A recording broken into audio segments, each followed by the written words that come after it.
ಬಾಳ್ಗೆ ಭೂಮಂಡಲ, ಬಾಳ್ಗೆ ಭೂಮಂಡಲ, ಬಾಳ್ಗೆ ಸಮೃದ್ಧಿಯೊಂದಿಗೆ, ಗುರು ಬಾಳ್ಗೆ, ಬಾಳ್ಗೆ ವೇದಾದ್ರಿಯಂ, ಗುರು ನಮ್ಮೊಂದಿಗೆ. ಆತ್ಮೀಯ ಯೋಗ ಬಂಧುಗಳೇ, ಸರ್ವಶಕ್ತನಾದ ದೈವ ಹಾಗೂ ದೈವಿಕ ತಂದೆ ತತ್ವಜ್ಞಾನಿ ಗುರು ವೇದಾದ್ರಿ ಮಹರ್ಷಿ ಅವರನ್ನ ವಂದಿಸಿ, ದೈವಿಕ ಮಹಾಶಕ್ತಿಯ ಕರುಣೆ ಹಾಗೂ ದೈವದ ಕೃಪೆ ನಮ್ಮೊಂದಿಗೆ ಸದಾ ಇರಲಿ ಎಂದು ಹಾರೈಸುತ್ತಾ, ವಿಶ್ವ ಸಮುದಾಯ ಸೇವಾ ಸಂಘ ಕರ್ನಾಟಕ ವಲಯ ಆಯೋಜಿಸಿರುವ ಆತ್ಮ ಸಂಗಮದ ಈ ಸಂಜೆಯ ಕಾರ್ಯಕ್ರಮಕ್ಕೆ ಎಲ್ಲ ಆತ್ಮ ಬಂಧುಗಳನ್ನು ವಿಶ್ವ ಸಮುದಾಯ ಸೇವಾ ಸಂಘ ಕರ್ನಾಟಕ ವಲಯದ ಪರವಾಗಿ ಹೃತ್ಪೂರ್ವಕವಾಗಿ ಸ್ವಾಗತಿಸುತ್ತಿದ್ದೇನೆ. ಆತ್ಮೀಯರೇ, ಈ ದಿನದ ಕಾರ್ಯಕ್ರಮದಲ್ಲಿ ನಮ್ಮೊಂದಿಗೆ ವಿಶ್ವ ಸಮುದಾಯ ಸೇವಾ ಸಂಘದ ಹಿರಿಯ ಪ್ರಾಧ್ಯಾಪಕರಾದಂತಹ ಕಾಂತ್ರ ಸರ್ ಅವರು ಇರುತ್ತಾರೆ.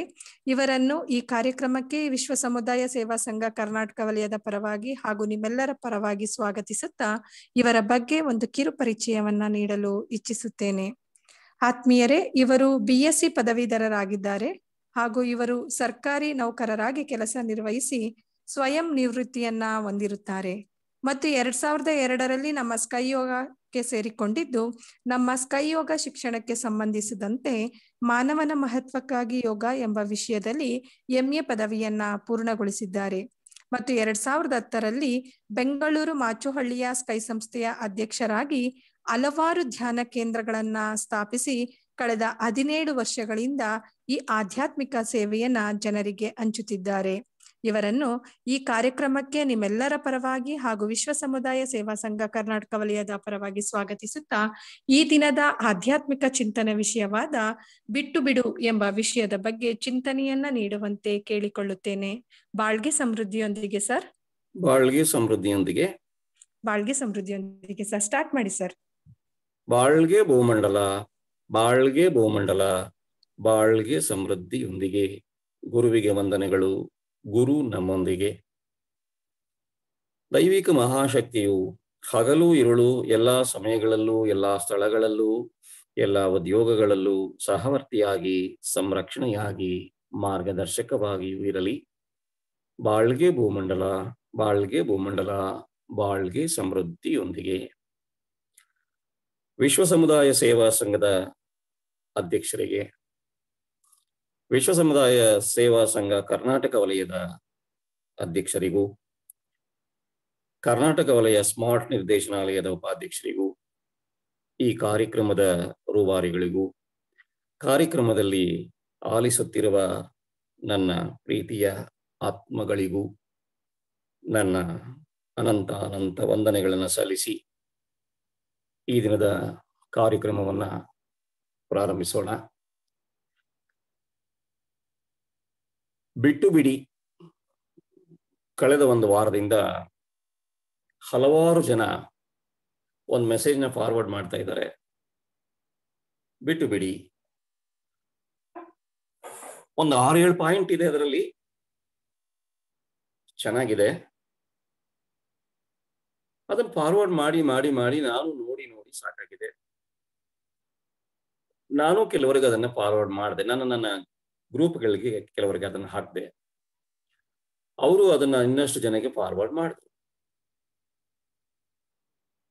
ಫಾರ್ವರ್ಡ್ ಮಾಡಿ ಆ ಬಂದ ಮೆಸೇಜ್ ಅನ್ನ ಬಿಟ್ಬಿಟ್ವಿ.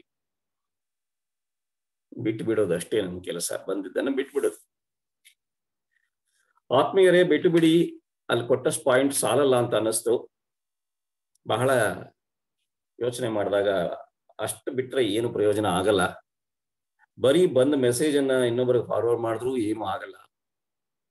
ಹಾಗಾದ್ರೆ ಏನೇನನ್ನ ಬಿಡಬೇಕು, ಯಾಕೆ ಬಿಡಬೇಕು ಅನ್ನೋದನ್ನ ಯೋಚನೆ ಮಾಡ್ತಾ ಒಂದು ಚಿಂತನೆಯನ್ನ, ಬಿಟ್ಟುಬಿಡಿ ಅನ್ನೋದ್ರ ಬಗ್ಗೆನೇ ಒಂದು ಚಿಂತನೆಯನ್ನ ನಿಮ್ಮ ಜೊತೆ ಹಂಚಿಕೊಳ್ಳಕ್ಕೆ ಇಷ್ಟಪಟ್ಟಿದ್ದೀನಿ. ಒಬ್ಬ ಆತ್ಮೀಯರು ಕೆಲವು ಪ್ರಶ್ನೆಗಳನ್ನು ಕಳಿಸಿದ್ರು.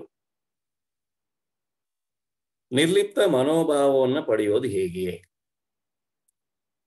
ನಂಬಿಕೆ ಅಂದ್ರೆ ಏನು? ಅದನ್ನ ಗಳಿಸೋದು ಹೇಗೆ? ಸುಖ ಅಂದ್ರೆ ಏನು? ಅದು ಹೇಗೆ ಪಡೆಯೋದು? ಅದು ಎಲ್ಲಿದೆ? ಯಶಸ್ಸಿಗೆ ಆದಿ ಏನು? ಮನೋವಿಕಾಸ ಮಾಡೋದು ಹೇಗೆ? ಶಾಂತಿ ಅಂದ್ರೆ ಏನು? ಅದು ಹೇಗೆ ಪಡೆಯೋದು? ದುಃಖಕ್ಕೆ ಕಾರಣ ಏನು? ಅದಕ್ಕೆ ಪರಿಹಾರ ಏನು? ಮುಪ್ಪಿಲ್ಲದ ಸೌಂದರ್ಯ ಹೇಗೆ ಪಡೆಯೋದು? ನಿಜವಾದ ಉನ್ನತಿ ಪಡೆಯೋದು ಹೇಗೆ? ಇಷ್ಟೊಂದು ಪ್ರಶ್ನೆಗಳನ್ನ ಕಳಿಸ್ಬಿಟ್ರು. ಇದ್ರ ಬಗ್ಗೆ ಉತ್ತರ ಕೊಡಿ ಸಾರ್ ಅಂತ. ಬಹಳ ಕಷ್ಟ ಅನಿಸ್ತು. ಇದರಲ್ಲಿ ಒಂದು ಪ್ರಶ್ನೆಗೆ ಉತ್ತರ ಕೊಡೋದೇ ಕಷ್ಟ. ಇಂಥ ಹಲವಾರು ಪ್ರಶ್ನೆಗಳು ಅವರ ಮನಸ್ಸಲ್ಲಿ ಬಂದಿದೆ. ಮಹರ್ಷಿಗೂ ಹಲವಾರು ಪ್ರಶ್ನೆಗಳು ಬಂದಿತ್ತು, ಅದಕ್ಕೆ ಅವರು ಜ್ಞಾನಿಗಳಾದ್ರು. ಸೊ ಇಂಥ ಪ್ರಶ್ನೆಯು ಆ ಸ್ನೇಹಿತರಿಗೆ ಬಂದಿದೆ ಅಂದ್ರೆ ಜ್ಞಾನ ಮಾರ್ಗದಲ್ಲಿ ಬಹಳ ಮುಂದೆ ಬಂದಿದ್ದಾರೆ ಅಂತ ನನಗೂ ಅನಿಸ್ತಾ ಇದೆ. ಇದಕ್ಕೆಲ್ಲ ಉತ್ತರ ಬೇಕು ಅಂತ ಅನಿಸುವಾಗ ಅಟ್ಲೀಸ್ಟ್ ಒಂದೆರಡಕ್ಕಾದ್ರೂ ಉತ್ತರ ಕೊಡ್ಬೇಕಾಗ್ತದೆ. ಆದ್ರೆ ಏನ್ ಕೊಡೋದು ಅಂತ ಯೋಚನೆ ಮಾಡಿ ಆತ್ಮಸಂಗಮ ಕಾರ್ಯಕ್ರಮದಲ್ಲೂ ಭಾಗವಹಿಸಲು ಒಂದು ಅವಕಾಶ ಸಿಗ್ತಾ ಇತ್ತು ಅನ್ನೋದು ಗೊತ್ತಾಗಿ ಆತ್ಮಸಂಗಮದಲ್ಲೇ ಎಲ್ಲರೊಂದಿಗೆ ಹಂಚ್ಕೊಳ್ಳೋಣ ಅಂತೇಳಿ ಈ ದಿನ ಆ ವಿಷಯನ ತಗೊಂಡಿದ್ದೀನಿ. ಈ ಬಿಡಿ ಅನ್ನೋದ್ರ ಬಗ್ಗೆ, ಏನೇನು ಬಿಡಬೇಕು ಅನ್ನೋದ್ರ ಬಗ್ಗೆ ಬಹಳ ಜ್ಞಾನಿಗಳು, ಬಹಳ ಜನರು ವಿವಿಧವಾಗಿ ವರ್ಣಿಸಿದ್ದಾರೆ. ಬಹಳ ವಿಷಯಗಳನ್ನ ಹೇಳಿದ್ದಾರೆ, ಏನ್ ಬಿಡಬೇಕು, ಹೇಗ್ ಬಿಡಬೇಕು ಅಂತ. ಒಬ್ಬ ಮಹನೀಯರು ಹೇಳಿದ್ರು, ಕಾಶಿಗೆ ಹೋಗಿದ್ದೆ, ಬಿಟ್ಟು ಬಂದೆ ಅಂದ್ರು. ಏನ್ ಬಿಟ್ಟು ಬಂದ್ರು?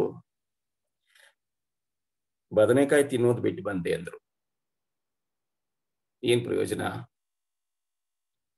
ಕಾಶಿಗೆ ಹೋಗಿ ಬದನೆಕಾಯಿ ನಾನು ತಿನ್ನಲ್ಲ ಅಂತ ಒಂದು ಶಪಥ ಮಾಡಿ ಬಿಟ್ಟು ಬಂದ್ರೆ ಏನು ಲಾಭ? ಅದಕ್ಕೆ ಕಾಶಿಗೆ ಹೋಗ್ಬೇಕಾ? ಮನೆಯಲ್ಲೇ ಬದನೆಕಾಯಿ ಸಾರು ಮಾಡಿದಾಗ ತಿನ್ನೋದನ್ನು ಬಿಡ್ಬೇಕು. ಇನ್ ಕೆಲವರು ಕಾಶಿಗೆ ಹೋಗಿ ಅಥವಾ ಯಾತ್ರೆ ಮಾಡಕ್ ಹೋಗಿ ನದಿಗಳಲ್ಲಿ ಒಂದು ಗೋಸಿ ಬಿಟ್ಟು ಬಂದೆ ಅಂತಾರೆ. ಒಂದ್ ಚಡ್ಡಿನೋ, ಒಂದು ಹಳೆ ಬಟ್ಟೆನೋ, ಉಟ್ಟು ಬಟ್ಟೆನೋ, ಏನೋ ಒಂದನ್ನ ನೀರಲ್ಲಿ ಬಿಟ್ಬಿಟ್ಟು ಬರ್ತಾರೆ. ಆ ನೀರೆಲ್ಲ ಕೊಳೆ ಆಗುತ್ತಷ್ಟೆ, ಬಂದ್ ಲಾಭ ಏನೂ ಇಲ್ಲ. ಆದ್ರೆ ನಮ್ಮ ದಾಸರೊಬ್ಬರಿಗೆ ಒಂದು ಕಾಗದ ಬರುತ್ತೆ ಕಮಲನಾಭನಿಂದ, ಬ್ರಹ್ಮನಿಂದ. ಅವ್ರು ಬರೀತಾರೆ, ನನಗೊಂದು ಕಾಗದ ಬಂತು, ಅದರಲ್ಲಿ ಏನಿತ್ತು ಅಂದ್ರೆ, ಕಾಮ ಕ್ರೋಧವ ಬಿಡಿರೆಂಬೋ ಕಾಗದ ಬಂದಿದೆ, ತಾಮಸ ಜನರ ಕೂಡದಿರಿ ಎಂಬ ಕಾಗದ ಬಂದಿದೆ, ಹೆಣ್ಣು ಹೊನ್ನು ಮಣ್ಣಿನ ಆಸೆ ಬಿಡಿ ಎಂಬ ಕಾಗದ ಬಂದಿದೆ. ನೋಡಿ ಎಷ್ಟು ಚೆನ್ನಾಗಿ ಬರ್ತಿದ್ದಾರೆ ದಾಸರು ಅವರ ಕಾಲದಲ್ಲಿ, ಬಹಳಷ್ಟು ವರ್ಷಗಳ ಹಿಂದೆ. ನಿನ್ನೆ ಮನೆ ಬರ್ದಿರೋದ ಅಲ್ಲ, ಇದು ಬಹಳ ಹಿಂದೆನೆ ಬರ್ದಿದ್ದಾರೆ ಏನನ್ನ ಬಿಡಬೇಕು ಅಂತ. ಬಹಳಷ್ಟು ಜ್ಞಾನಿಗಳು ಹೇಳ್ತಾ ಬಂದಿದ್ದಾರೆ, ನಾವು ಏನು ಬಿಟ್ರೆ ಏನ್ ಆಗ್ತೀವಿ ಅಂತ.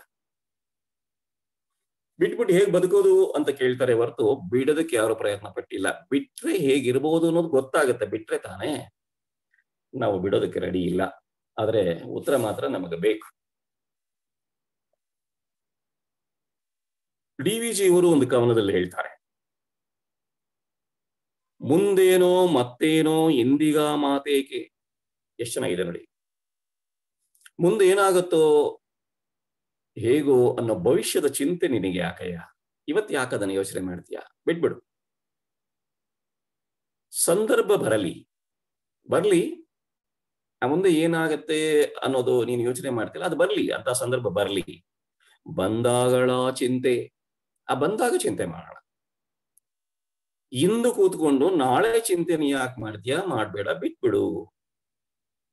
ಹೊಂದಿಸುವನಾರೋ ನಿನ್ನಾಳಲ್ಲ. ಈ ಹಿಂದೆ ಮುಂದೆ ಇವತ್ತನ್ನ ಹೊಂದಿಸ್ತಾನಲ್ಲ ವಿಧಿ, ದೈವ ನಿಯಮ, ದೇವರು, ಅವನು ನಿನ್ನಾಳಲ್ಲ, ಬೇರೆಯವನವನು. ಇಂದಿನ ಬದುಕು ಮಂಕುತಿಮ್ಮ, ಇವತ್ತೇನಿದೆ ಅದನ್ನು ಬದುಕದ್ ಕಲ್ತ್ಗಳಯ್ಯ. ಅಂದ್ರೆ ಭೂತವನ್ನ, ಭವಿಷ್ಯತ್ತನ್ನ ಚಿಂತಿಸುವುದನ್ನ ಬಿಟ್ಬಿಡಿ ಅಂತ ಹೇಳ್ತಾರೆ ಗೊಂಡಪ್ಪನವರು.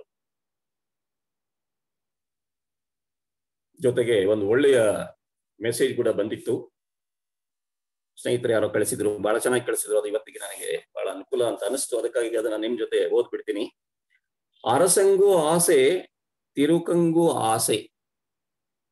ಆಸೆ ಅರಸಂಗೂ ಆಸೆ ತಿರುಕಂಗೂ ಆಸೆ. ಇದು ಬಹಳ ಸುಮ್ಮನಾಗಿದೆ, ನಾನು ಎಕ್ಸ್ಪ್ಲೈನ್ ಮಾಡಕ್ ಹೋಗಲ್ಲ, ಓದ್ತಾ ಹೋಗ್ತೀನಿ. ಜ್ಞಾನಿಗೂ ಆಸೆ ಅಜ್ಞಾನಿಗೂ ಆಸೆ, ಇಬ್ಬರಿಗೂ ಆಸೆ ಇರುತ್ತೆ. ಆಸೆ ಇರದ ಜನರಿಲ್ಲ, ಆಸೆ ಇರದ ಜಾಗವಿಲ್ಲ, ಜಗವಿಲ್ಲ, ಜಗತ್ತೇ ಇಲ್ಲ, ಜಾಗನೂ ಇಲ್ಲ, ಜಗತ್ತೂ ಇಲ್ಲ. ತಿರಿದುಂಬವಂಗೆ ಧನಿಕನಾಗುವ ಆಸೆ, ತಿರಿದುಂಬವಂಗೆ ಧನಿಕನಾಗುವ ಆಸೆ. ಧನಿಕನಿಗೆ ಇನ್ನಷ್ಟು ಗಳಿಸಬೇಕೆಂಬ ಆಸೆ. ಆಸೆ ಯಾರನ್ನು ಬಿಟ್ಟಿಲ್ಲ. ಬಾಲ್ಯದಲ್ಲೊಂದಾಸೆ, ಮುಪ್ಪಿನಲ್ಲೊಂದಾಸೆ. ಮುತ್ತಿರಲು ಸಾವು ಸುತ್ತಮುತ್ತಲು, ಸಾವು ಹತ್ರ ಬಂದಾಗ್ಲೂ ಆಸೆಯೇ ತುಂಬಿದೆ ಎತ್ತೆತ್ತಲು, ಅಲ್ಲಿಯೂ ನಾನು ಬದುಕಬೇಕು ಅನ್ನೋ ಆಸೆ. ಹೊಸ ಜೀವವೊಂದಕ್ಕೆ ಅಂಕುರಿಸುವ ಆಸೆ. ಒಂದು ಬೀಜಕ್ಕೆ ತಾನು ಮರಿಬೇಕು, ಮರ ಆಗ್ಬೇಕು, ಅಂಕುರಿಸ್ಬೇಕು, ಹುಟ್ಟಬೇಕು ಅನ್ನೋ ಆಸೆ. ಈ ಆಸೆ ಯಾರನ್ನು ಬಿಟ್ಟಿದೆ? ಬರೀ ಆಸೆನೇ ಇದೆಯಾ? ದುರಾಸೆನೂ ಆಗತ್ತೆ. ದುರಾಸೆನೂ ಇದೆಯಾ? ಅತಿ ಆಸೆನೂ ಇದೆ. ಅತಿ ಆಸೆನಾ? ನಿರಾಸೆನೂ ಇದೆ. ಆಸೆ, ದುರಾಸೆ, ಅತಿ ಆಸೆ, ನಿರಾಸೆ, ಇವುಗಳನ್ನು ಬಿಡಬೇಕು. ಯಾತ್ರೆ ಮಾಡಿ ಬದನೆಕಾಯಿ ಬಿಡೋ ಅವಶ್ಯಕತೆ ಇಲ್ಲ. ಏನೋ ತಿನ್ನೋದು ಬಿಟ್ಟು ಬಂದೆ, ನಾನು ಇನ್ನೇನೋ ಬಟ್ಟೆ ಬಿಸಾಕ್ ಬಂದೆ, ಅದ ಅವಶ್ಯಕತೆ ಇಲ್ಲ, ಅದು ಅನಗತ್ಯ. ಕಾಮ ಕ್ರೋಧವ ಬಿಟ್ಟು, ತಾಮಸ ಜನರ ಸಂಘವನ್ನ ಬಿಟ್ಟು, ಹೆಣ್ಣು ಹೊನ್ನು ಮಣ್ಣಿನ ಆಸೆಯನ್ನ ಬಿಡಬೇಕು ಅಂತ ಪುರಂದರದಾಸರು ಬರೆದಿದ್ದಾರೆ. ಆಸೆಯ ಬಿಡಬೇಕು ಅಂದ್ರೆ ಆಸೆನೇ ಇಲ್ಲದೆ ಬದುಕಬೇಕು ಅಂತ ಅಲ್ಲ. ಅದು ದುರಾಸೆ ಆಗ್ಬಾರ್ದು, ಅತಿ ಆಸೆ ಆಗ್ಬಾರ್ದು, ನಿರಾಸೆನೂ ಆಗ್ಬಾರ್ದು. ಇದಕ್ಕಾಗಿ ಏನ್ ಮಾಡ್ಬೇಕು ನಾವು? ಮೊದಲನೇದೇ, ಈ ಹಲವಾರು ಪ್ರಶ್ನೆಗಳು ಕೇಳಿದ್ರಲ್ಲ, ಅದರಲ್ಲಿ ದುಃಖಕ್ಕೆ ಕಾರಣ ಏನು ಅನ್ನುವಾಗ್ಲೇ ಎಲ್ಲರೂ ಹೇಳಿದ್ದಾರೆ, ಎಲ್ಲಾ ಜ್ಞಾನಿಗಳು ಹೇಳಿದ್ದಾರೆ, ವೇದ ಉಪನಿಷತ್ತು ಗೀತೆಯಲ್ಲೂ ಹೇಳಿದ್ದಾರೆ, ಮಹರ್ಷಿಗಳು ಹೇಳಿದ್ದಾರೆ, ಬುದ್ಧ ಭಗವಾನರು ಹೇಳಿದ್ದಾರೆ, ಆಸೆಯೇ ದುಃಖಕ್ಕೆ ಮೂಲ. ಆಸೆನೇ. ಆಸೆನ ಬಿಡಬೇಕು, ಆಸೆನ ಬಿಡಬೇಕು. ಯಾಕೆ ಆಸೆನ ಬಿಡಬೇಕು ಅಂದ್ರೆ, ಅದು ಅತಿ ಆದ್ರೆ ದುರಾಸೆ ಆಗತ್ತಲ್ವಾ? ಮಿತಿಯೊಳಗಿದ್ರೆ ಏನಾಗಲ್ಲ. ಸೊ ಆಸೆ ಮಿತಿಯೊಳಗಿರ್ಲಿ. ಅದು ಅತಿ ಆದ್ರೆ ಏನಾಗುತ್ತೆ ನೋಡಿ, ಆಸೆ ಅತಿ ಆದ್ರೆ ದುರಾಸೆಯಾಗಿ, ದುರಾಸೆ ಅತಿಯಾಗಿ ಕ್ರೋಧವಾಗತ್ತೆ, ಕೋಪ ಬರುತ್ತೆ, ಕೋಪ ಜಾಸ್ತಿ ಆಗಿ ಜಿಪುಣತೆ ಬಂದು, ಜಿಪುಣತೆಯಿಂದ ಮೋಹ, ಮೋಹದಿಂದ ಮದ, ಮದದಿಂದ ಮತ್ಸರ, ಈ 6 ಸೇರಿ ಅಹಂಕಾರ ಉತ್ಪತ್ತಿ ಆಗುತ್ತೆ. ಮನಸ್ಸು ಚೆನ್ನಾಗಿರ್ಬೇಕು, ಶಾಂತಿ ಬೇಕು, ಯಶಸ್ಸು ಬೇಕು, ಮುಪ್ಪಿಲ್ಬಾರ್ದು, ಸೌಂದರ್ಯವಾಗಿ ಇರ್ಬೇಕು, ಯಾವಾಗ್ಲೂ ಉನ್ನತಿಯನ್ನ ಪಡಿಬೇಕು, ಸುಖ ಬೇಕು. ಎಲ್ಲಕ್ಕೂ ಒಂದೇ ಕಾರಣ, ಅರಿಷಡ್ ವರ್ಗಗಳನ್ನ ಬಿಡಿ. ಮಹರ್ಷಿ ಹೇಳಿದ್ದಾರೆ, ಅರಿಷಡ್ ವರ್ಗಗಳನ್ನ ನನಗೆ ಕೊಟ್ಬಿಡಿ, ನಿಮ್ಮ ದುರಾಸೆನ ನನಗೆ ಕೊಡಿ, ನಿಮ್ಮ ಕೋಪವನ್ನು ನಮಗೆ ಕೊಡಿ, ನಿಮ್ಮ ಜಿಪುಣತೆಯನ್ನು ನನಗೆ ಕೊಡಿ. ನಾವು ಕೊಡ್ಲಿಲ್ಲ, ಅವ್ರು ಹೇಳಿದ್ದನ್ನ ಬಿಟ್ಬಿಟ್ವಿ. ನೋಡಿ, ನಾವು ಎಂತದ್ ಬಿಟ್ಬಿಡ್ತೀವಿ ಅಂತ ಸ್ವಲ್ಪ ಗಮನಿಸ್ಕೊಳ್ಳಿ. ಬೇಜಾರು ಮಾಡ್ಕೋಬೇಡಿ, ನಾನು ಹೇಳ್ತೀನಿ ಅಂತ. ನಾನು ಮಾಡೋದನ್ನ ನಾನು ಹೇಳ್ತಾ ಹೋಗ್ತೀನಿ, ಇಲ್ಲಿ ನನ್ನ ಅನುಭವನ ನಾನು ಹಂಚ್ಕೊಳಕ್ ಹೋಗ್ತೀನಿ, ಇದು ನಿಮ್ಮ ಅನುಭವ ಅಂತ ತಿಳ್ಕೊಬೇಡಿ. ಏನ್ ಬಿಡಿ ಅಂತ ಹೇಳಿದ್ರು ಅದನ್ನ ಬಿಟ್ವಿ ನಾವು. ಬಿಟ್ಬಿಡಿ ಅಂದ್ರು, ದುರಾಸೆ ಬಿಟ್ಬಿಡಿ ಅಂದ್ರು, ಅದನ್ನ ಬಿಟ್ಬಿಟ್ವಿ. ತೃಪ್ತಿಯಿಂದ ಇರಿ ಅಂದ್ರು, ಅದನ್ನ ಕಲ್ತ್ಕೊಳ್ಳಿಲ್ಲ. ಕೋಪನ ಬಿಡಿ ಅಂದ್ರು, ಆ ಕೋಪ ಬಿಡಿ ಅನ್ನೋ ಮಾತನ್ನೇ ಬಿಟ್ಬಿಟ್ವಿ. ಶಾಂತಿಯಿಂದ ಇರ್ಲಿಲ್ಲ. ಕೋಪ ಬಿಟ್ಟಿದ್ರೆ ಶಾಂತಿ ಬರ್ತಾ ಇತ್ತು, ಕೋಪ ಶಮನ ಮಾಡ್ಕೋಬೇಕಿತ್ತು. ಜಿಪುಣತೆನ ಬಿಟ್ಟು ದಾನ ಧರ್ಮ ಮಾಡ್ಬೇಕಿತ್ತು. ಮೋಹವನ್ನು ಬಿಟ್ಟು ನಿರ್ಮೋಹಿಗಳಾಗ್ಬೇಕಿತ್ತು. ನಿರ್ಮೋಹಿಗಳಾದ್ರೆ ಜೀವನ್ ಮುಕ್ತಿ ಅಂತೇಳಿ ಶಂಕರಾಚಾರ್ಯರು ಹೇಳಿದ್ದಾರೆ. ಸರಳವಾದ ಮಾರ್ಗ. ಸತ್ಸಂಗತ್ವೇ ನಿಸ್ಸಂಗತ್ವಂ, ನಿಸ್ಸಂಗತ್ವೇ ನಿರ್ಮೋಹತತ್ವಂ, ನಿರ್ಮೋಹತ್ವೇ ಜೀವನ್ ಮುಕ್ತಿ. ನಿರ್ಮೋಹ ತತ್ವ ಬರಬೇಕು. ಮದ, ಮೇಲು ಕೀಳು, ಕಾಂಪ್ಲೆಕ್ಸಿಟಿಯನ್ನ ಬಿಟ್ಟು ಸಮಾನತೆ, ಸಮದೃಷ್ಟಿ, ಸಮಚಿತ್ತವನ್ನ ಪಡ್ಕೊಳ್ಳಿ. ಮತ್ಸರವನ್ನ ಬಿಡಿ, ದ್ವೇಷವನ್ನ ಬಿಡಿ, ಅಸೂಯೆಯನ್ನು ಬಿಡಿ, ಕ್ಷಮೆಯಿಂದಿರಿ ಅಂತ. ಅಂದ್ರೆ ಯಾವುದನ್ನ ಬಿಡಿ ಅಂದ್ರೂ ಅದನ್ನು ಬಿಡ್ಲಿಲ್ಲ ನಾವು, ಅಥವಾ ಯಾವುದನ್ನ ಇಟ್ಕೊಳ್ಳಿ ಕಲ್ತ್ಕೊಳ್ಳಿ ಅಂದ್ರೂ ಅದನ್ನು ಕಲ್ತ್ಕೊಳ್ಳಿಲ್ಲ. ಸಮಸ್ಯೆಗಳಿದ್ದಾವೆ, ಪರಿಹಾರ ಸಿಗಲ್ಲ. ಬ್ರಹ್ಮಜ್ಞಾನಿಗಳಾಗ್ಬೇಕು, ಆಗಲ್ಲ. ಸಾಕ್ಷಾತ್ಕಾರ ಬೇಕು, ಸಿಗಲ್ಲ. ಯಾಕೆ ಸಿಗಲ್ಲ? ಗುರುಗಳು ಹೇಳಿದ್ದ ಬಿಡಿಗಳಿದಾವೆಲ್ಲ, ಬಿಟ್ಟು ಬಿಡಿ ಅಂತ ಹೇಳಿದ್ರಲ್ಲ ಅವರು, ಅದನ್ನ ಯಾವುದನ್ನೂ ನಾವು ಬಿಟ್ಟಿಲ್ಲ. ಒಂದ್ಸಾರಿ ವಿಮರ್ಶೆ ಮಾಡ್ಕೊಳ್ಳೋಣ ಮನಸ್ಸಲ್ಲಿ. ಬಹಳ ಜನಗಳಿಗೆ ನಾವು ಎಕ್ಸ್ಪ್ಲೇನ್ ಮಾಡಕ್ ಹೋಗ್ತೀವಿ, ಅವ್ರ ಅರ್ಥ ಮಾಡ್ಕೊಳ್ಳಲ್ಲ. ಅವ್ರ ಅರ್ಥ ಮಾಡ್ಕೊಳ್ಳಲ್ಲ ಅಂತ ಗೊತ್ತಾಗಿ ನಾವು ಹಠ ಮಾಡಿ ಅವರಿಗೆ ವಿವರಣೆ ಕೊಡಕ್ಕೆ ಹೋಗ್ತೀವಿ. ಅದನ್ನ ಬಿಟ್ಬಿಡೋಣ ಇವತ್ತಿಂದ. ಅರ್ಥ ಮಾಡಿಕೊಳ್ಳದವರಿಗೆ ವಿವರಿಸುವುದನ್ನ ಬಿಟ್ಬಿಡೋಣ. ಸ್ನೇಹಿತರೆ, ಒಂದು ಸಣ್ಣ ಚೀಟಿ, ಒಂದು ಪೆನ್ ತಗೊಂಡ್ರೆ ಒಳ್ಳೇದು. ನೀವು ಕೆಲವು ಒಂದು ಪಾಯಿಂಟ್ಸ್ ಗಳನ್ನ ಡಿಸ್ಕಸ್ ಮಾಡ್ತಾ ಹೋಗೋಣ. ನೋಟ್ ಮಾಡ್ಕೊಟ್ರೆ ನಿಮಗೂ ಅನುಕೂಲ ಆಗ್ಬಹುದು. ನಾನು ನೋಟ್ ಮಾಡ್ಕೊಂಡಿದ್ದೀನಿ, ನನಗೆ ಅನುಕೂಲ ಆಗ್ತಾ ಇದೆ, ತಮಗೂ ಅನುಕೂಲ ಆಗ್ಬಹುದು ಅನ್ನೋದು ನನ್ನ ಆಸೆ, ಅಪೇಕ್ಷೆ ಅಷ್ಟೇ. ಅರ್ಥ ಮಾಡಿಕೊಳ್ಳದವರಿಗೆ, ನಿಮಗೆ ಗೊತ್ತಾಗತ್ತೆ ಇವನಿಗೆ ಅರ್ಥ ಆಗಲ್ಲ ಅಂತ. ಅವನಿಗೆ ಅರ್ಥ ಮಾಡ್ಕೊಳ್ಳಿಲ್ವಲ್ಲ ಅಂತ ಸಿಟ್ಟಿನಿಂದ ಅರ್ಥ ಮಾಡ್ಸಕ್ ಹೋಗ್ತೀರಿ. ನಿಮಗೂ ಕೋಪ ಬರುತ್ತೆ, ಅವನಿಗೂ ಕೋಪ ಬರುತ್ತೆ. ಅವನಿಗೂ ಅರ್ಥ ಆಗಲ್ಲ, ನಿಮಗೂ ಅರ್ಥ ಆಗಿಲ್ಲ, ಅವನಿಗೆ ಅರ್ಥ ಆಗಲ್ಲ ಅಂತ ವಿವರಿಸೋದನ್ನ ಬಿಟ್ಬಿಡಿ. ಮನೆಯಲ್ಲಿ ಬೆಳೆದ ಮಕ್ಕಳಿರ್ತಾರೆ, 25 ವರ್ಷ ಬೆಳೆದಿದ್ದಾರೆ, 30 ವರ್ಷ ಬೆಳೆದಿದ್ದಾರೆ ಮಕ್ಕಳು, ದೊಡ್ಡ ಮಕ್ಕಳಾಗಿರ್ತಾರೆ. ಹೆಣ್ಮಕ್ಳಾಗ್ಲಿ ಗಂಡು ಮಕ್ಕಳಾಗ್ಲಿ ಇಬ್ರು 20 ವರ್ಷ ದಾಟಿದ್ರೆ ಅವರು ಸ್ನೇಹಿತರು ಅಂತ ನೋಡ್ಬೇಕು ಅಂತ ಹೇಳಿದ್ದಾರೆ. ಅವರ ಮೇಲೆ ನಮ್ಮ ನಿರ್ಧಾರಗಳನ್ನ ಹೇರ್ತೀವಿ. ನಮ್ಮ ನಿರ್ಧಾರಗಳನ್ನ ಹೇರೋದನ್ನ ಬಿಟ್ಬಿಡ್ಬೇಕು. Should not impose our ideas, our thoughts on elder daughter or son. ನಮ್ಮನೆ ಬೇರೆಯವ್ರ ಮೇಲೆ ಹೋದ್ರೆ ಗಲಾಟೆ ಆಗತ್ತೆ ಬಿಡಿ. ನಮ್ಮ ಮಕ್ಕಳ ಮೇಲೇನೆ ನಾವು ನಮ್ಮ ಆಸೆಗಳನ್ನ, ನಮ್ಮ ಅಭಿಪ್ರಾಯಗಳನ್ನ ಹೇರುವುದನ್ನ ಬಿಡಬೇಕು, ತಿಳಿಸಬಹುದಷ್ಟೇ.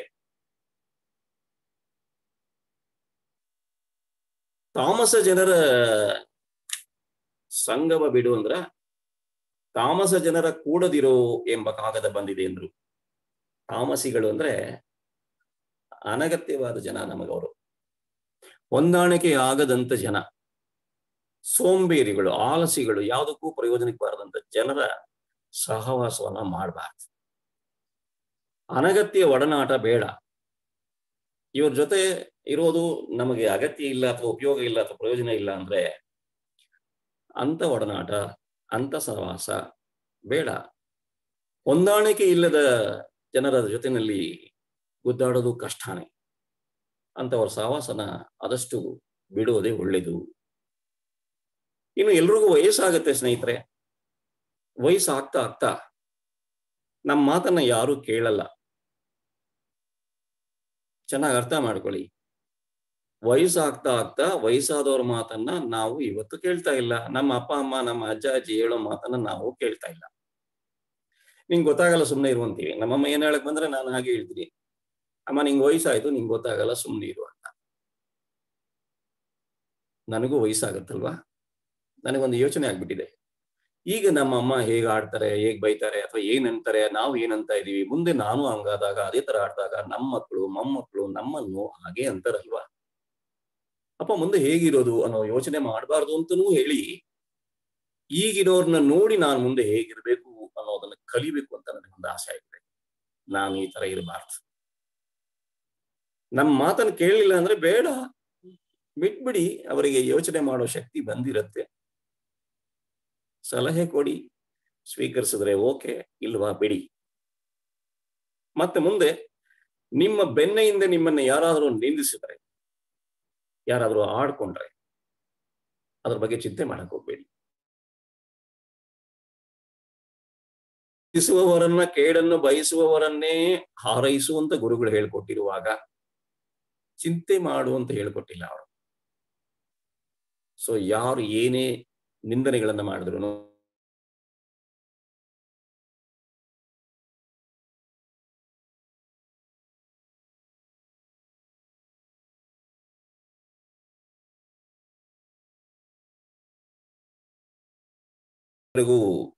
ಸ್ಕೈ ಯೋಗದಲ್ಲಿ ಬಹಳಷ್ಟು ಸಾರಿ ನಾವು ಈ ವಾಕ್ಯವನ್ನ ಓದಿದೀವಿ, ಕೇಳಿದೀವಿ. ಆದ್ರೆ ಅನುಸರಿಸಿದೀವಾ ಅನ್ನೋ ಮಟ್ಟಕ್ಕೆ ಬಂದಾಗ ಒಂದು 50% ಅನುಸರಿಸಿರಬಹುದು. ಬಟ್ ಅರಿವಾಗಿದೆಯಾ ಅನ್ನೋ ಪ್ರಶ್ನೆ ಬಂದಾಗ ಖಂಡಿತ ಅರಿವಾಗಿದೆ. ಎಲ್ಲವೂ ದೈವ ನಿಯಮದಂತೆ ನಡೆಯುತ್ತದೆ. ಹಾಗಾದ್ರೆ ಯಾಕೆ ಯೋಚನೆ ಮಾಡೋದು ನಾಳೆ ಏನು ಅಂತ? ಅದನ್ನೇ ಮಂಕುತಿಮ್ಮನ ಕಗ್ಗದಲ್ಲಿ ಹೇಳಿದ್ದು. ಮುಂದೇನು ಅಂತ ಯಾಕೆ ನಾವು ಯೋಚನೆ ಮಾಡ್ತಿದೀವಿ ಅಂದ್ರೆ, ದೈವ ನಿಯಮದಂತೆ ಎಲ್ಲ ನಡೀತದೆ ಅನ್ನೋ ದೈವ ನಿಯಮವನ್ನ